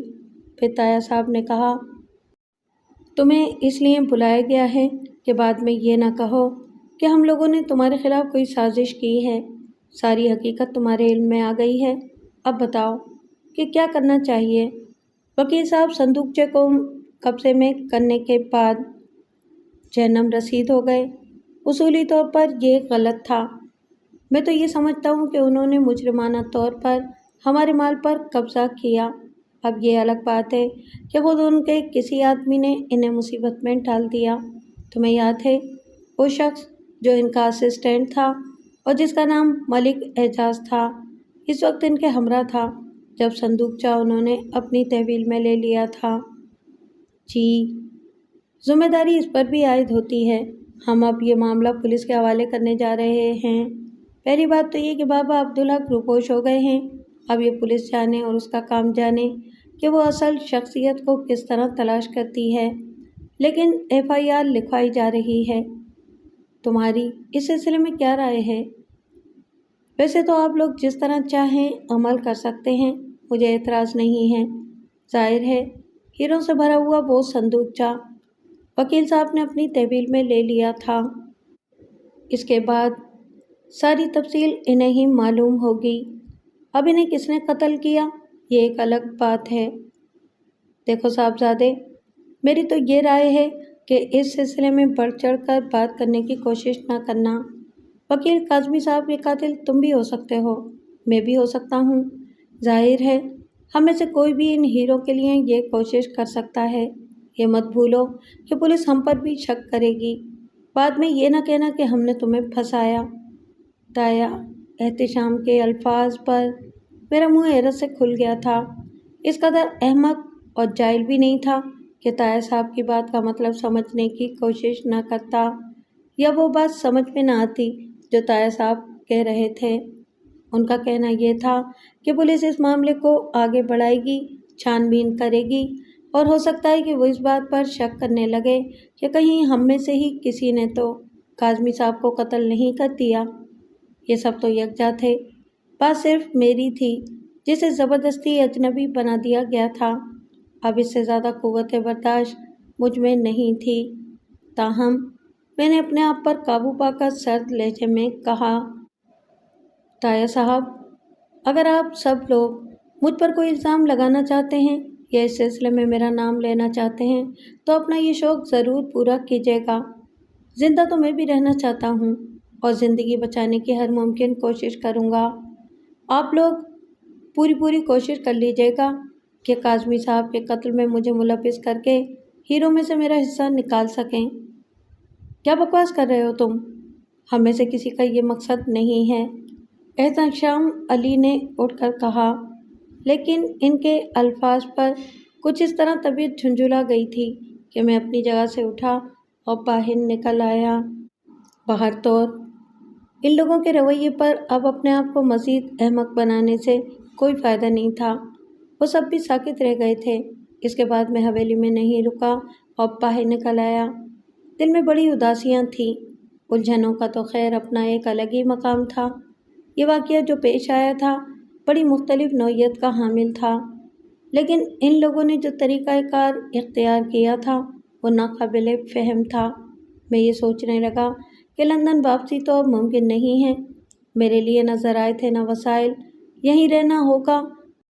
بہتر تو یہ ہوگا کہ یہ شہر ہی چھوڑ دیا جائے، یہاں سے نکل جاؤں۔ کم از کم خاندانی شناخت تو نہ ہوگی، لوگ یہ تو نہیں کہیں گے کہ کس خاندان کا فرد ہے اور اس کے خاندان کے لوگوں نے اس کے ساتھ کیا سلوک کیا ہے۔ یہ بھی نہ کہہ پائیں گے کہ یہی برا آدمی ہوگا۔ وقت گزر ہی جائے گا، کہیں نہ کہیں نوکری کر ہی لوں گا۔ یہ تمام احساسات دل میں تھے اور میں یوں ہی آوارہ گردوں کی طرح پیدل چلا جا رہا تھا۔ کوئی بات سمجھ میں نہیں آ رہی تھی۔ ملک اعجاز نے بہرحال برا سلوک نہیں کیا تھا۔ میرے اور اس کے درمیان جو گفتگو ہوئی تھی وہ بڑی اہمیت کی حامل تھی۔ میں تقریباً سارا ہی دن آوارہ گردی کرتا رہا اور ان احساسات میں ڈوبا رہا۔ دل کو ایک دکھن کا احساس تھا۔ اس وقت میں ساحل سمندر کے ایک ایسے گوشے میں بیٹھا ہوا تھا جہاں چاروں طرف چٹانیں بکھری ہوئی تھیں۔ ذرا دور دراز علاقہ تھا اور خاصا پیدل سفر کر کے یہاں تک آنا پڑا تھا۔ بہت کم لوگ ادھر آتے تھے کیونکہ ناہموار راستے کی بنا پر کاریں وغیرہ بھی ادھر نہیں آ سکتی تھیں۔ ایک چٹان پر بیٹھا میں سمندر کی مضطرب لہروں کو دیکھ رہا تھا کہ عقب سے قدموں کی چاپ سنائی تھی۔ غیر اختیاری طور پر نگاہیں اس جانب اٹھ گئیں۔ کوئی بھی آ سکتا تھا وہاں، ظاہر ہے کسی پر پابندی تو نہیں تھی، لیکن آنے والے کی شخصیت دیکھ کر ایک لمحے کے لیے میں سکتے میں رہ گیا تھا۔ ایک انتہائی حسین دراز قامت لڑکی تھی وہ، سیاہ لباس میں ملبوس تھی، بدن ایک مخصوص انداز کے لباس سے پورے کا پورا ڈھکا ہوا تھا۔ یا تو شام کے چھٹپٹے یا سیاہ لباس کے درمیان نظر آنے والا چہرہ یا پھر میرا ذوق نگاہ۔ میں اس حسین وجود کو دیکھتے ہی دیکھتا کا دیکھتا رہ گیا تھا۔ اس قدر خوبصورت لڑکی میں نے اس سے پہلے نہیں دیکھی تھی۔ اس کی آنکھوں میں زندگی کا سارا حسن چھپا ہوا تھا۔ ہونٹوں کی تراش خراش اس قدر دلکش کہ سمجھ میں نہ آئے کہ اسے کیا الفاظ دیے جائیں۔ ویسے تو خیر کسی ایسی حسین لڑکی کا نظر آ جانا اس قدر تعجب خیز بات نہیں تھی۔ یہ تو آپ کا اپنا ذوق نگاہ ہے کہ کسی کے حسن کو کوئی بھی نام دے لیجئے، لیکن وہ تنہا تھی اور اندازہ یہ ہو رہا تھا کہ میری ہی سمت آ رہی ہے۔ بس یہ بات ذرا حیرت ناک تھی۔ میں کسی قدر بدحواسی کے عالم میں اسے دیکھتا رہا۔ میرے قریب پہنچ کر اس نے نہایت پر اخلاق لہجے میں مسکرا کر کہا، ہیلو، آپ کی تنہائی میں مداخلت کے لیے معافی چاہتی ہوں جناب۔ میں بے اختیار اپنی جگہ سے کھڑا ہو گیا اور سحر زدہ نگاہوں سے اسے دیکھنے لگا تو وہ بولی، میں آپ ہی کے پاس آئی ہوں۔ بعض معاملات میں نام وغیرہ بتانا ذرا کچھ غیر مناسب ہی رہتا ہے اور اس وقت میں بھی اس مجبوری کا شکار ہوں، لیکن ایک پیغام دینا تھا آپ کو۔ اگر آپ مناسب سمجھیں تو یہ پیغام اس شخص تک پہنچا دیں جس تک میں اسے پہنچانا چاہتی ہوں۔ کوشش کے باوجود میرے منہ سے کوئی لفظ نہیں نکل سکا تھا۔ میں خاموشی سے اسے دیکھ رہا تھا۔ اس نے کہا، ہیروں کا وہ صندوقچہ جو طور علی کا تحفہ تھا اور انہوں نے اپنی منہ بولی بہن کو دیا تھا، کسی اور کی ملکیت میں جانا ممکن نہیں ہے۔ اب یہ فیصلہ تو طور علی ہی کر سکتے ہیں کہ انہیں اس تحفے کا کیا کرنا ہے، لیکن آپ اس غاصب کو بتا دیجیے گا کہ وہ اسے اپنی تحویل میں نہ رکھ سکے گا۔ وکیل کاظمی کا حشر وہ دیکھ چکا ہے۔ بدنیت کی سزا بری ہوتی ہے۔ زندگی قیمتی شے ہے۔ بات اگر کسی کی امانت کی نہ ہوتی تو طور علی اس پر کوئی توجہ نہ دیتے، لیکن امانت امانت ہوتی ہے اور صاحب امانت خود فیصلہ کرتا ہے کہ اس کا ترکہ کسے منتقل ہو۔ آپ صرف اسے اتنا کہہ دیجئے کہ صندوقچہ واپس اسی جگہ رکھوا دیا جائے جہاں وہ موجود تھا۔ میرا سارا وجود کپ کپا کر رہ گیا تھا۔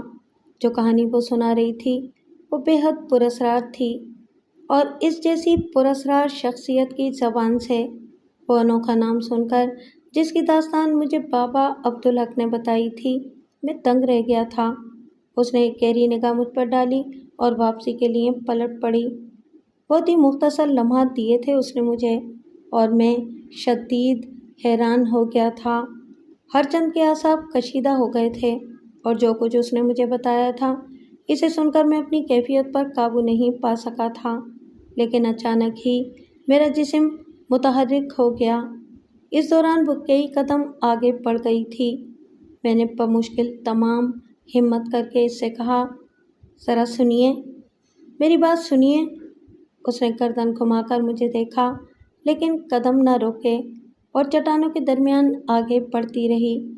میں نے رفتار تیز نہیں کی تھی کہ اس کے قریب پہنچ جاؤں، البتہ میں نے پھر کہا، آپ یہ بات کم از کم مجھے بتائیے تو صحیح، کیا آپ کی دی ہوئی ہدایت میں کسے دوں؟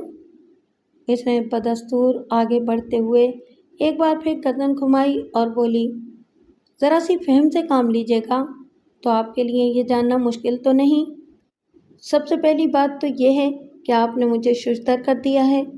جو کچھ آپ کہہ رہی ہیں آپ خود بھی جانتی ہیں کہ وہ میرے لیے کس قدر پراسرار ہے، لیکن میں اس قدر ذہنی پہنچ نہیں رکھتا۔ آپ مجھے بتائیے تو صحیح کہ یہ سب کچھ میں کسے سمجھاؤں۔ اس دوران ہم دونوں چٹانی علاقے سے نکل چکے تھے اور اب پر رونق جگہ آ گئی تھی۔ اس نے رک کر مجھے دیکھا، پھر ادھر ادھر دیکھنے لگی۔ میں نے سیاہ رنگ کی ایک لمبی کار کو اس کی طرف آتے ہوئے دیکھا تھا۔ وہ آخری اسٹون کے پاس رکی، پھر آہستہ سے بولی، میں ملک اعجاز کی بات کر رہی ہوں، آپ اسی سے رجوع کیجئے۔ وہ دوہرا کھیل کھیلنے کی کوشش کر رہا ہے لیکن کامیاب نہ ہو پائے گا۔ یہ کہہ کر وہ سیاہ رنگ کی کار کا عقبی دروازہ کھول کر اندر بیٹھ گئی۔ میرا دل تو یہ چاہتا تھا کہ لپک کر اس کے پاس جا کر بیٹھ جاؤں، اس سے مزید سوالات کروں، لیکن ڈرائیونگ سیٹ پر بیٹھے ہوئے شخص نے کار تیز رفتاری سے آگے بڑھا دی تھی اور ساحل کی ریت نے میرے اور اس کے درمیان گرد کا غبار کھڑا کر دیا تھا۔ میں چہرے کو صاف کرتا رہ گیا اور کچھ لمحوں میں کار میری نگاہوں سے اوجھل ہو گئی۔ کیا حیرت ناک بات تھی! ایک کے بعد ایک پراسرار واقعہ میرے علم میں آ رہا تھا اور عقل ساتھ چھوڑتی جا رہی تھی، لیکن جو کچھ وہ کہہ کر گئی تھی کیا وہ واقعی قابل یقین ہے یا پھر یہ سازش اپنے تانے بانے زیادہ سے زیادہ الجھاتی چلی جا رہی ہے؟ بڑی دیر تک میں اپنی جگہ ساکت کھڑا یہی سب کچھ سوچتا رہا۔ اگر کوئی مجھ پر غور کر لیتا تو یہ سوچتا کہ میں شاید کوئی دیوانہ ہوں جو ایک ہی جگہ کھڑا پتھرائی ہوئی نگاہوں سے ایک ایک کو دیکھ رہا ہے۔ پھر خود ہی ہوش و حواس کی واپسی ہوئی اور میں بوجھل قدموں سے چلتا ہوا ایک ساحلی ریسٹوران میں آ بیٹھا۔ اپنے لیے کافی طلب کی اور اس کے بعد دونوں ہاتھوں سے سر پکڑ کر بیٹھ گیا۔ بڑے پریشان کن واقعات تھے۔ ایک جانب وہ حسین لڑکی میرے دل و دماغ پر عجیب سا اثر چھوڑ گئی تھی تو دوسری جانب اس کے کہے ہوئے الفاظ جن پر یقین نہ آئے۔ کافی کے گھونٹ لیتے ہوئے ملک اعجاز کی باتیں یاد آئیں۔ کس عمدگی کے ساتھ اس نے مجھے کاظمی کی داستان سنائی تھی اور کس طرح چابی کا واقعہ بیان کیا تھا۔ پتہ نہیں اس نے ایسا کیوں کیا تھا، حالانکہ وہ اس معاملے میں مکمل طور پر ذمہ دار نہیں تھا اور کوئی بھی سختی کے ساتھ اس سے یہ سوال نہیں کر سکتا تھا کہ چابی کہاں ہے، یہ کون سے بینک کے لاکر میں وہ صندوقچہ محفوظ کیا گیا ہے۔ وہ صاف گوئی سے کہہ سکتا تھا کہ وہ تو صرف ایک اسسٹنٹ ہے، سارے معاملات کاظمی صاحب ہی جانتے ہیں۔ اس کے بعد کاظمی صاحب کی موت کا خیال آیا۔ ویسے تو خیر انسان کا قتل ہو جاتا ہے یا کوئی بھی جرم ہو جاتا ہے 50 معاملات ہوتے ہیں، لیکن جس طرح کاظمی صاحب کی گردن کاٹ کر دور پھینک دی گئی تھی اس سے قاتل کی سفاکی کا اظہار ہوتا تھا، اور یہ بھی ذرا سوچنے کی بات تھی۔ بہرحال گزرنے والا ہر لمحہ میرے لیے ایک نئی کہانی کا آغاز کر دیتا تھا۔ میں پریشان نگاہوں سے چاروں طرف دیکھنے لگا۔ ریسٹوران میں اور بھی اکا دکا افراد تھے۔ پھر میں کافی کا بل ادا کر کے وہاں سے باہر نکل آیا۔ کچھ سمجھ میں نہیں آ رہا تھا کہ کیا کروں کیا نہ کروں۔ بڑی عجیب و غریب صورتحال میں مبتلا تھا۔ کافی دیر تک یوں ہی ٹہلتا رہا اور جب خوب رات ہو گئی تو واپسی کے لیے چل پڑا۔ ایک پراسرار حسین لڑکی اس بات کا اظہار کر گئی تھی کہ ہیروں کا صندوقچہ ملک اعجاز نے اپنے قبضے میں کر لیا ہے۔ بستر پر لیٹنے کے بعد جب حالات پر غور کیا تو بات کچھ سمجھ میں بھی آئی۔ ہو سکتا ہے کہ ملک اعجاز صرف اپنے تحفظ کے لیے میرا سہارا حاصل کر کے کوئی کھیل کھیلنا چاہتا ہو۔ یہ لوگ کتنے برے لوگ تھے جنہوں نے مجھے ایک طرح سے اپنے آپ سے دور کر دیا تھا، ورنہ گھر کے بزرگ تھے، سب میرے گہرے رشتے دار، ان سے اس موضوع پر گفتگو کر کے بہت کچھ کر سکتا تھا، لیکن کیا کرتا، کوئی بات سمجھ میں ہی نہیں آ رہی تھی۔ کچھ دیر تک جاگتے ہوئے آئندہ کے بارے میں فیصلے کرتا رہا۔ آخرکار یہی سوچا کہ ملک اعجاز سے ملاقات کر کے ذرا مختلف رویہ اختیار کروں گا اور اسے اس بات پر مجبور کروں گا کہ ہیروں کا وہ صندوقچہ اپنی تحویل میں رکھنے کی کوشش نہ کرے۔ لیکن اسے پہنچانا کہاں ہوگا؟ کیا بابا عبدالحق کے پاس، اس جگہ جہاں وہ پہلے سے محفوظ تھا، یا پھر اس سلسلے میں بھی میری رہنمائی ہوگی؟ انہی سوچوں میں گم رہا تھا۔ دوسرے دن کے معاملات عام دنوں سے مختلف نہیں تھے۔ تیاریاں وغیرہ کرنے کے بعد باہر نکل آیا اور اس کے بعد کاظمی صاحب کے دفتر پہنچا۔ یہاں کچھ کلرک بیٹھے ہوئے تھے، ملک اعجاز موجود نہیں تھا، کورٹ گیا ہوا تھا۔ میں نے کورٹ کا ہی رخ کیا تھا۔ وہاں پر ملک اعجاز سے ملاقات ہو گئی۔ وہ مجھے دیکھ کر چونک پڑا۔ آپ سے بہت ضروری گفتگو کرنی ہے ملک صاحب، یقیناً آپ مصروف ہوں گے۔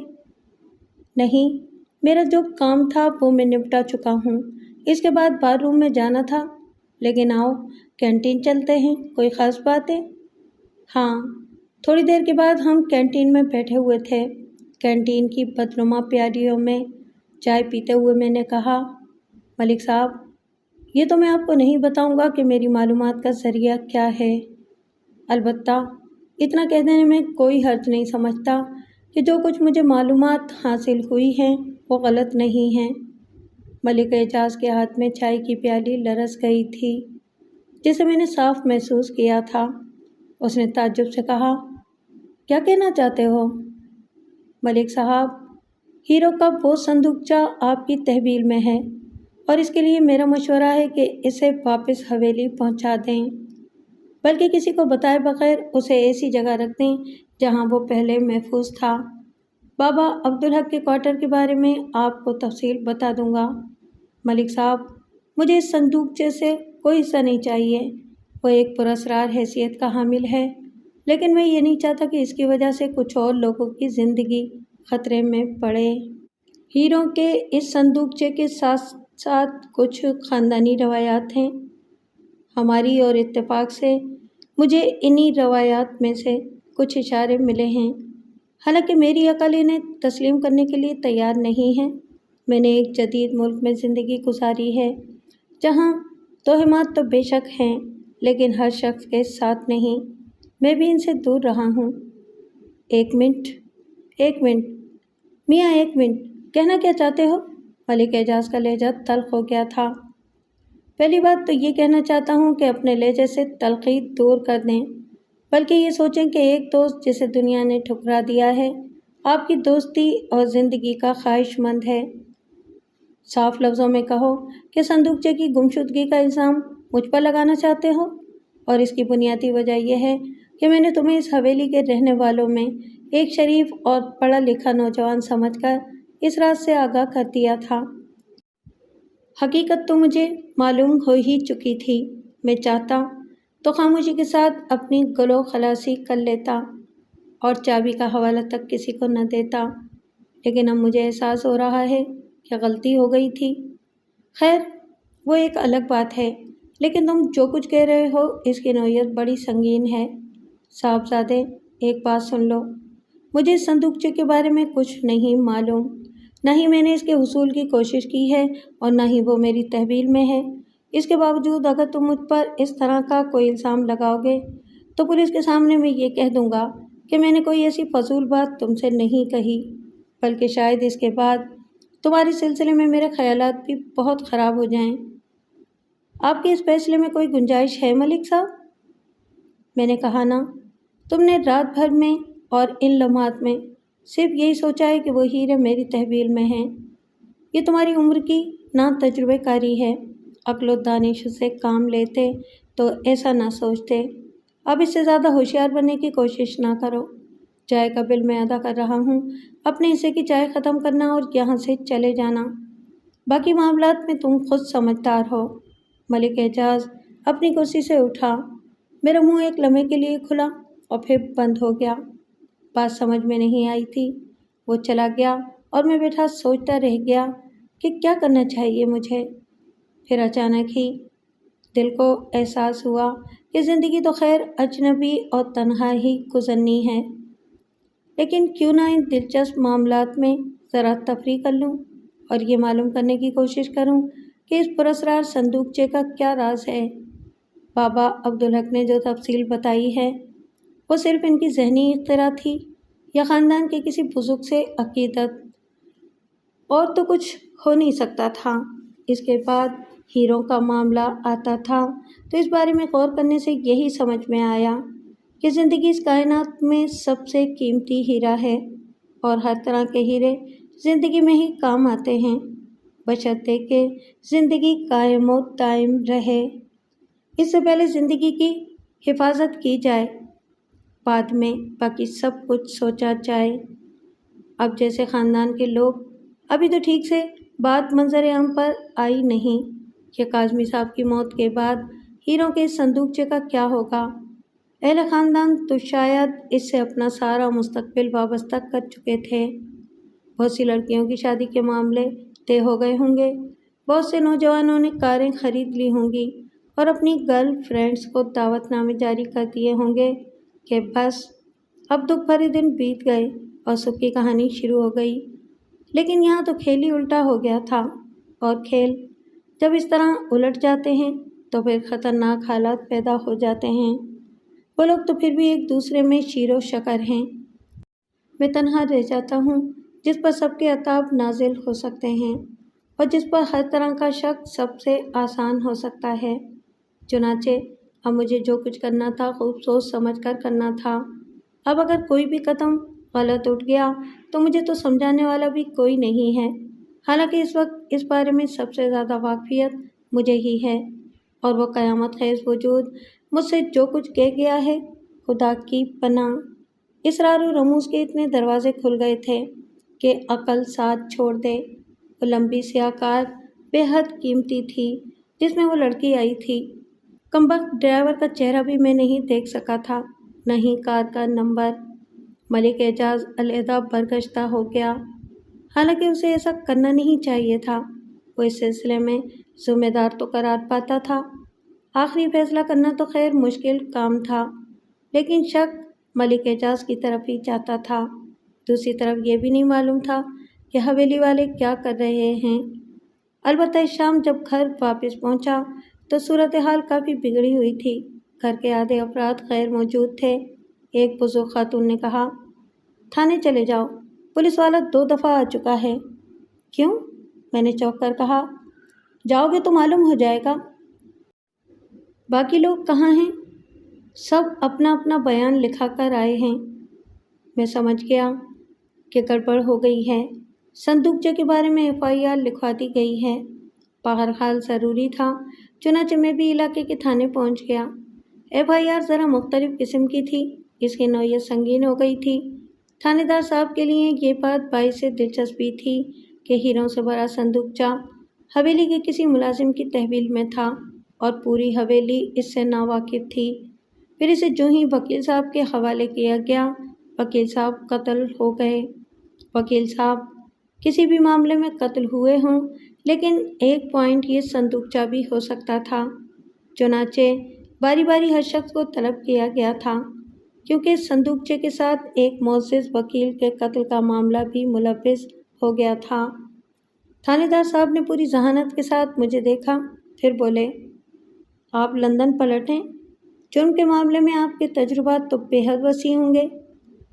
جی ہاں، وہاں سرکاری طور پر جرائم کی تربیت کے لیے بہت سے ادارے قائم کیے گئے ہیں، اور ان اداروں سے فارغ التحصیل لوگوں کو بڑی عزت دی جاتی ہے۔ میں نے جل بلا کر کہا تھا، لیکن بات تھانے دار کی سمجھ میں نہیں آئی تھی۔ عمر رسیدہ اور روایتی قسم کے افسر تھے۔ یہ الفاظ سمجھنے کی کوشش کرتے رہے، اور جب سمجھ میں نہیں آئے تو مجھے مروڑتے ہوئے بولے، تم اس صندوقچے کے بارے میں کیا جانتے ہو؟ یہی کہ وہ بہت خوبصورت تھا، اس میں ہیرے بھرے ہوئے تھے، اور وہ ہیرے بے حد قیمتی تھے۔ وکیل زرغام علی کاظمی صاحب نے اسے اپنی تحویل میں لے لیا تھا تاکہ قانونی کارروائی کے بعد اس کی تقسیم کرائی جائے۔ اس کے بعد تھانے دار صاحب نے پوچھا، ابھی تک کچھ نہیں ہوا؟ میں نے کہا، تمہیں معلوم ہے کاظمی صاحب قتل ہو گئے؟ جی ہاں، اخبار پڑھتا ہوں۔ تم کچھ نشاندہی کر سکتے ہو کہ کاظمی صاحب کا قاتل کون ہے؟ ممکن ہے کہ انہیں ان ہیروں کے حصول کے لیے ہی قتل کیا گیا ہو؟ جی ہاں، نشاندہی کر سکتا ہوں، میں نے کہا، اور سب بری طرح چونک پڑے۔ کیا مطلب؟ کون ہو سکتا ہے وہ؟ تھاندار صاحب کی خود بھی سانس پھول گئی تھی۔ تایا احتشام علی، میں نے پاس کھڑے ہوئے تایا کی طرف اشارہ کیا، اور اس کا جو رد عمل ہو سکتا تھا اس کا آپ خود اندازہ لگا سکتے ہیں۔ نہ صرف تایا صاحب بلکہ وہاں موجود ہر شخص سناٹے میں رہ گیا تھا۔ کچھ لمحوں کے لیے تو خود تھانے دار صاحب کا منہ بھی کھل گیا تھا۔ میں نے کچھ لمحے لینے کے بعد کہا، میرا مطلب ہے جناب کہ میں بھلا کسی مجرم کی کیا نشاندہی کر سکتا ہوں، اور ضروری تو نہیں ہے کہ وکیل صاحب کا قتل انہی ہیروں کی وجہ سے ہوا ہو۔ کیا آپ کو اس کے بارے میں کوئی ثبوت ملا ہے؟ ثبوت تو ہم حاصل کر لیں گے بیٹے، مگر تم بڑی چرب زبانی سے کام لے رہے ہو، نقصان اٹھا جاؤ گے۔ اس سلسلے میں ملک اعجاز نامی شخص کے بارے میں تم کیا جانتے ہو، جو کاظمی صاحب کا اسسٹنٹ ہے اور ہیروں کو حاصل کرتے ہوئے وہ بھی وکیل صاحب کے ساتھ تھا؟ بس اتنا ہی جانتا ہوں کہ ہیروں کے صندوقچے کے حصول کے وقت وہ بھی کاظمی صاحب کے ساتھ تھا۔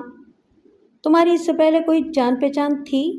تھانے دار صاحب نے پوچھا، اور میرا سارا وجود سلگ کر رہ گیا تھا۔ یہ ایک ذمہ دار افسر کے سوالات تھے، کیا جواب دیتا؟ زبان کڑوی ہو گئی تھی، اور ممکن ہے کہ کچھ اور تلخ جملے منہ سے نکل جاتے، لیکن اسی وقت ایک خوبصورت اور اسمارٹ نوجوان بغیر کسی اطلاع کے اندر داخل ہو گیا۔ تھانے دار صاحب نے چونک کر اسے دیکھا اور اس کی نگاہیں بھی اتفاق سے مجھ پر پڑ گئیں۔ دوسرے ہی لمحے اس کے حلق سے ایک عجیب سی آواز نکلی، تم؟ میں نے حیران نگاہوں سے اسے دیکھا۔ یہ اندازہ تو مجھے ہو گیا تھا کہ لفظ تم اس وقت میرے لیے ہی استعمال کیا گیا ہے، لیکن اس حیرانی سے مجھے مخاطب کرنے والا کون ہے؟ پھر میں نے اسے پہچان لیا۔ یہ ہمایوں تھا، لندن میں میرا بہترین دوست۔ لندن کی شافٹس بری اسٹریٹ پر ہماری ملاقات بڑی دلچسپ حالات میں ہوئی تھی۔ سر منڈے کچھ غنڈوں نے ہمایوں کو کھیل لیا تھا اور مار کھاتے ہوئے اس کے منہ سے صرف ارے باپ رے باپ نکل گیا تھا۔ بس اردو زبان کے اس رشتے نے مجھے جاں فروشی پر آمادہ کر دیا، اور اس کے بعد میں یہ بھول ہی گیا کہ میں ایک شریف آدمی ہوں اور لندن میں تعلیم حاصل کرنے آیا ہوں، اور یہاں کا قانون بہت سخت ہے۔ بس برداشت نہیں کر سکا تھا۔ پھر ہم دونوں نے مل کر ہندوستانی فلموں کے دو دوستوں کی مانند ان انگریز سرمنڈے گنڈوں کی وہ پٹائی کی کہ ان کے ہاں تو خیر چھٹی ساتویں کے دودھ کا رواج ہی نہیں ہے۔ اگر رواج ہوتا تو انہیں یہ دودھ ضرور یاد آ جاتا۔ یہاں سے ہمایوں میرا دوست بنا تھا اور بھی یہ دوستی پختگی اختیار کر چکی تھی۔ جب میں مشکل حالات کی بنا پر لندن سے واپس آیا تھا تو ہمایوں نے بڑی افسردگی کا اظہار کیا تھا۔ مجھ سے پوچھا بھی تھا اس نے کہ میرا لندن واپسی کا ارادہ ہے، تو میں نے اس سے یہی کہا تھا کہ ابھی فیصلہ کن بات نہیں کہہ سکتا، وقت جو بھی فیصلہ کرے گا وہ قبول کرنا ہوگا۔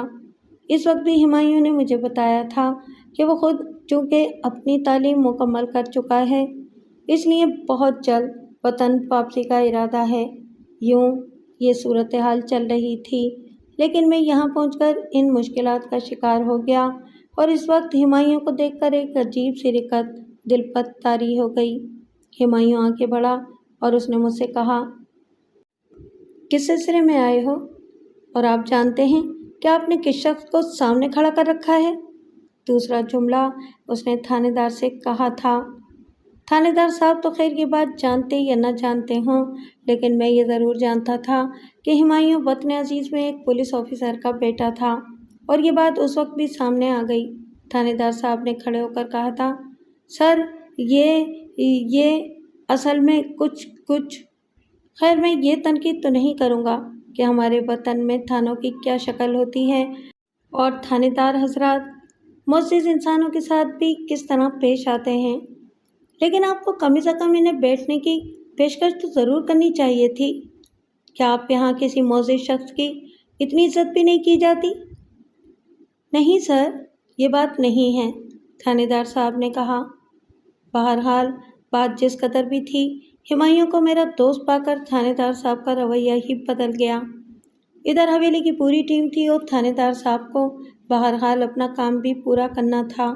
ہمایوں تو مجھے لے کر تھانے سے باہر نکل آیا، حالانکہ میں نے اس سے کہا تھا، تم یقیناً کسی کام سے یہاں آئے ہوگے، اس کے لیے تم نے کچھ بھی نہیں کیا۔ چھوڑو یار، میں یہ پوچھتا ہوں کہ یہاں تم کیوں آئے تھے؟ چلو چھوڑو، آؤ ذرا بیٹھ کر باتیں کریں۔ پھر ایک چھوٹے سے خوبصورت ریسٹورانٹ میں بیٹھ کر میں اور ہمایوں باتیں کرنے لگے۔ میں نے ہمایوں کو اپنی مختصر داستان سنائی۔ اس کی داستان کچھ نہیں تھی سوائے اس کے کہ تعلیم مکمل کر کے آ گیا تھا۔ اس کے والد علی ابراہیم SSP کے عہدے پر کام کر رہے تھے اور حسب وعدہ انہوں نے اس کے لیے میڈیکل لیبارٹری بنوائی تھی جو مکمل ہونے والی تھی۔ اس نے یہ بھی بتایا کہ بس ایک آدھ دن میں وہ میری تلاش میں نکلنے والا تھا۔ پھر اس نے کہا، لیکن یہ تم عجیب سے انداز میں تھانے میں کیوں بیٹھے ہوئے تھے؟ براہ کرم مجھے اس بارے میں بتاؤ۔ ہمایوں، میں یہاں آنے کے بعد بہت بڑی مصیبت میں گرفتار ہو گیا ہوں۔ یہ بات تو تمہیں معلوم ہے کہ میرے والدین کا انتقال ہو چکا ہے۔ ایک تایا صاحب تھے جو محبت کا فرض پورا کر رہے تھے اور انہوں نے میرا یہ تعلیمی سلسلہ جاری رکھا ہوا تھا۔ ان کے انتقال کے بعد سارا شیرازہ منتشر ہو گیا۔ یہاں آیا تو کھیل ہی دوسرا دیکھنے کو ملا۔ ہمارے ہاں ایسا ہوتا ہے، تعجب کی بات نہیں ہے، جو جس کے ہاتھ لگا وہ لے بیٹھا۔ البتہ ان لوگوں نے میرے ساتھ ایک بہت برا سلوک کیا۔ وہ یہ کہ اس حویلی میں میرے لیے کوئی جگہ بھی نہ چھوڑی۔ میں نے الف سے لے کر یہ تک پوری تفصیل ہمایوں کو بتائی، جیسا کہ میں اپنی ذہنی کیفیت کا اظہار کر چکا ہوں کہ ان دنوں کسی کی محبت بھری نگاہ کو ترس رہا تھا، کسی کی دوستی کی آرزو میں نگاہیں چاروں طرف بھٹک رہی تھیں۔ ایسی صورت میں ہمایوں جیسے دوست کا مل جانا میرے اپنے نزدیک میری بد نصیبی کا خاتمہ تھا۔ ہمایوں کو میں نے اس صندوقچے کی پوری تفصیل بھی بتا دی تھی اور اس حسینہ سے ملاقات کی کہانی بھی سنا دی تھی، اور ہمایوں کا چہرہ تصویر حیرت بنا ہوا تھا۔ دیر تک خاموش رہا اور پھر بے اختیار مسکرا کر بولا، تمہیں جیکی یاد ہے جیکب؟ ہاں، کیوں نہیں؟ وہ ڈراکولا کا بیٹا؟ بالکل بالکل، ہمایوں مسکراتا ہوا بولا۔ وہ پاگل ہمیشہ ہی مشرق کے خواب دیکھتا رہتا تھا اور کہتا تھا کہ یورپ میں کچھ بھی نہیں ہے۔ مشرق کی پراسرار کہانیاں بڑی عجیب و غریب حیثیت کی حامل ہیں، اور اگر کبھی اس کے نقلی ڈراکولا باپ نے اسے بیرون ملک سیاحت کی اجازت دے دی اور اپنی دولت سے کچھ حصہ نکال کر اس کے حوالے کر دیا، تو ایک بار وہ مشرق کی پراسرار وادیوں کی سیر ضرور کرے گا۔ اب یہاں آنے کے بعد، اور خاص طور سے یہ کہانی سننے کے بعد، اچانک ہی وہ مجھے بری طرح یاد آ گیا ہے۔ واقعی حالات انوکھی نوعیت کے حامل ہیں۔ حالانکہ میرے خون میں ایک پولیس افسر کی زندگی بھر کی کمائی دوڑ رہی ہے، لیکن اب میں کیا کروں کہ میرا شعبہ مختلف ہے۔ لیکن یہ کہانی کیسے کیسے نئے نئے راز کھولتی ہے، یہ جانے بغیر نہیں رہوں گا۔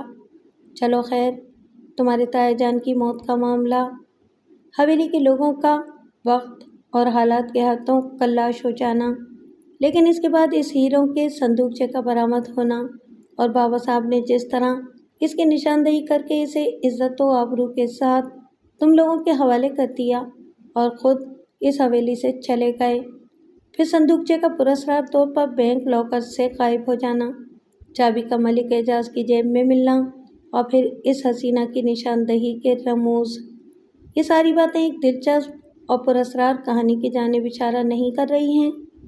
حالانکہ موجودہ دور میں جرم بھی ایک سائنس بن چکا ہے اور بہت ہی ماہرانہ انداز میں جرائم کی پلاننگ کی جاتی ہے، لیکن پھر بھی ہم یہ تو کہے بغیر نہیں رہ سکیں گے کہ ان کے پس پشت پراسرار داستانیں ضرور بکھری ہوتی ہیں۔ مثلاً اگر ہم اس موضوع پر گفتگو کرتے ہیں تو صورتحال بڑی مختلف ہو جاتی ہے۔ پہلے نمبر پر اگر کوئی مشکوک شخصیت ہوتی تو بابا عبدالحق کی ہوتی، لیکن ہم لوگ پہلے نمبر کو یوں کاٹ دیتے ہیں کہ بابا عبدالحق نے صندوقچے کی نشاندہی سب کے سامنے کر دی تھی، چھپا ہوا رکھا تھا، ان کے پاس تو چھپا رہنے دیتے، لیکن انہوں نے اسے حقداروں کے حوالے کر دیا، اور اس کے بعد وکیل صاحب کی شامت آئی، لیکن بہرحال انہوں نے اپنا فرض پورا کیا۔ میں تمہیں ایک بات بتاؤں، ان تمام باتوں کو سننے کے بعد اس میں کوئی شک نہیں کہ ملک اعجاز کی طرف سارے اشارے جاتے ہیں، لیکن سوال یہ پیدا ہوتا ہے کہ وہ خاتون کون تھیں؟ یہ ذرا قابل غور بات ہے اور اس کے لیے ہمیں سوچنا پڑے گا، لیکن ملک اعجاز کو آسانی سے چھوڑا نہیں جا سکتا۔ اچھا خیر، تم یوں کرو کہ باقی کی پریشانیاں میرے حساب میں لکھ دو اور اسی انداز میں مسکراؤ جیسے لندن میں مسکراتے تھے، اور تمہاری ایک آنکھ خود بخود چھوٹی ہو جایا کرتی تھی، اور نہ صرف میں بلکہ کئی لڑکیاں تمہاری مسکراہٹ کے اس انداز پر جان نچھاور کرتی تھیں۔ ویسے اس لڑکی کی تم بہت تعریف نہیں کر چکے ہو؟ تم یقین کرو ہمایوں، ایسی حیرت انگیز اور سحر انگیز شخصیت تھی اس کی کہ بھولنے کی کوشش بھی کروں تو بھول نہ سکوں۔ خیر، اب ہم بھی تمہارے ساتھ ہیں، ہو سکتا ہے کہ کہیں ہماری بھی ملاقات ہو جائے۔ اصل بات سے ہٹ گیا میں، میرا مطلب یہ ہے کہ میرے پاس ایک فلیٹ ہے اور بہت عرصے سے تھا، تذکرہ پہلے بھی کر چکا ہوں تم سے۔ سب سے پہلا کام یہی کیا ہے میں نے کہ اس کی صفائی ستھرائی کرائی ہے۔ ایک لڑکا وہاں ملازم رکھ دیا گیا ہے جسے کھانا پکانا وغیرہ بھی آتا ہے۔ رہائش کا مسئلہ تو فی الحال حل ہوا، باقی کہانی بعد میں دیکھیں گے۔ اور ہاں، ابھی یہاں سے اٹھیں گے نا تو اسی فلیٹ میں چلیں گے، پہلے تم اپنا مورچہ سنبھالو، اس کے بعد آگے کی کہانی پر غور کریں گے۔ میں نے ممنون نگاہوں سے ہمایوں کو دیکھا۔ واقعی بہت بڑا سہارا پیدا کر دیا تھا قدرت نے میرے لیے۔ وہ فلیٹ بے حد خوبصورت تھا۔ جو لڑکا وہاں موجود تھا اس کی عمر 17-18 سال تھی۔ صاف ستھرا اور سمجھدار تھا۔ ہمایوں نے مجھے اپنی تمام مصروفیات بتائیں، پھر بولا، تمہاری رہائش کا مسئلہ تو حل ہوا، اب باقی معاملات آ جاتے ہیں۔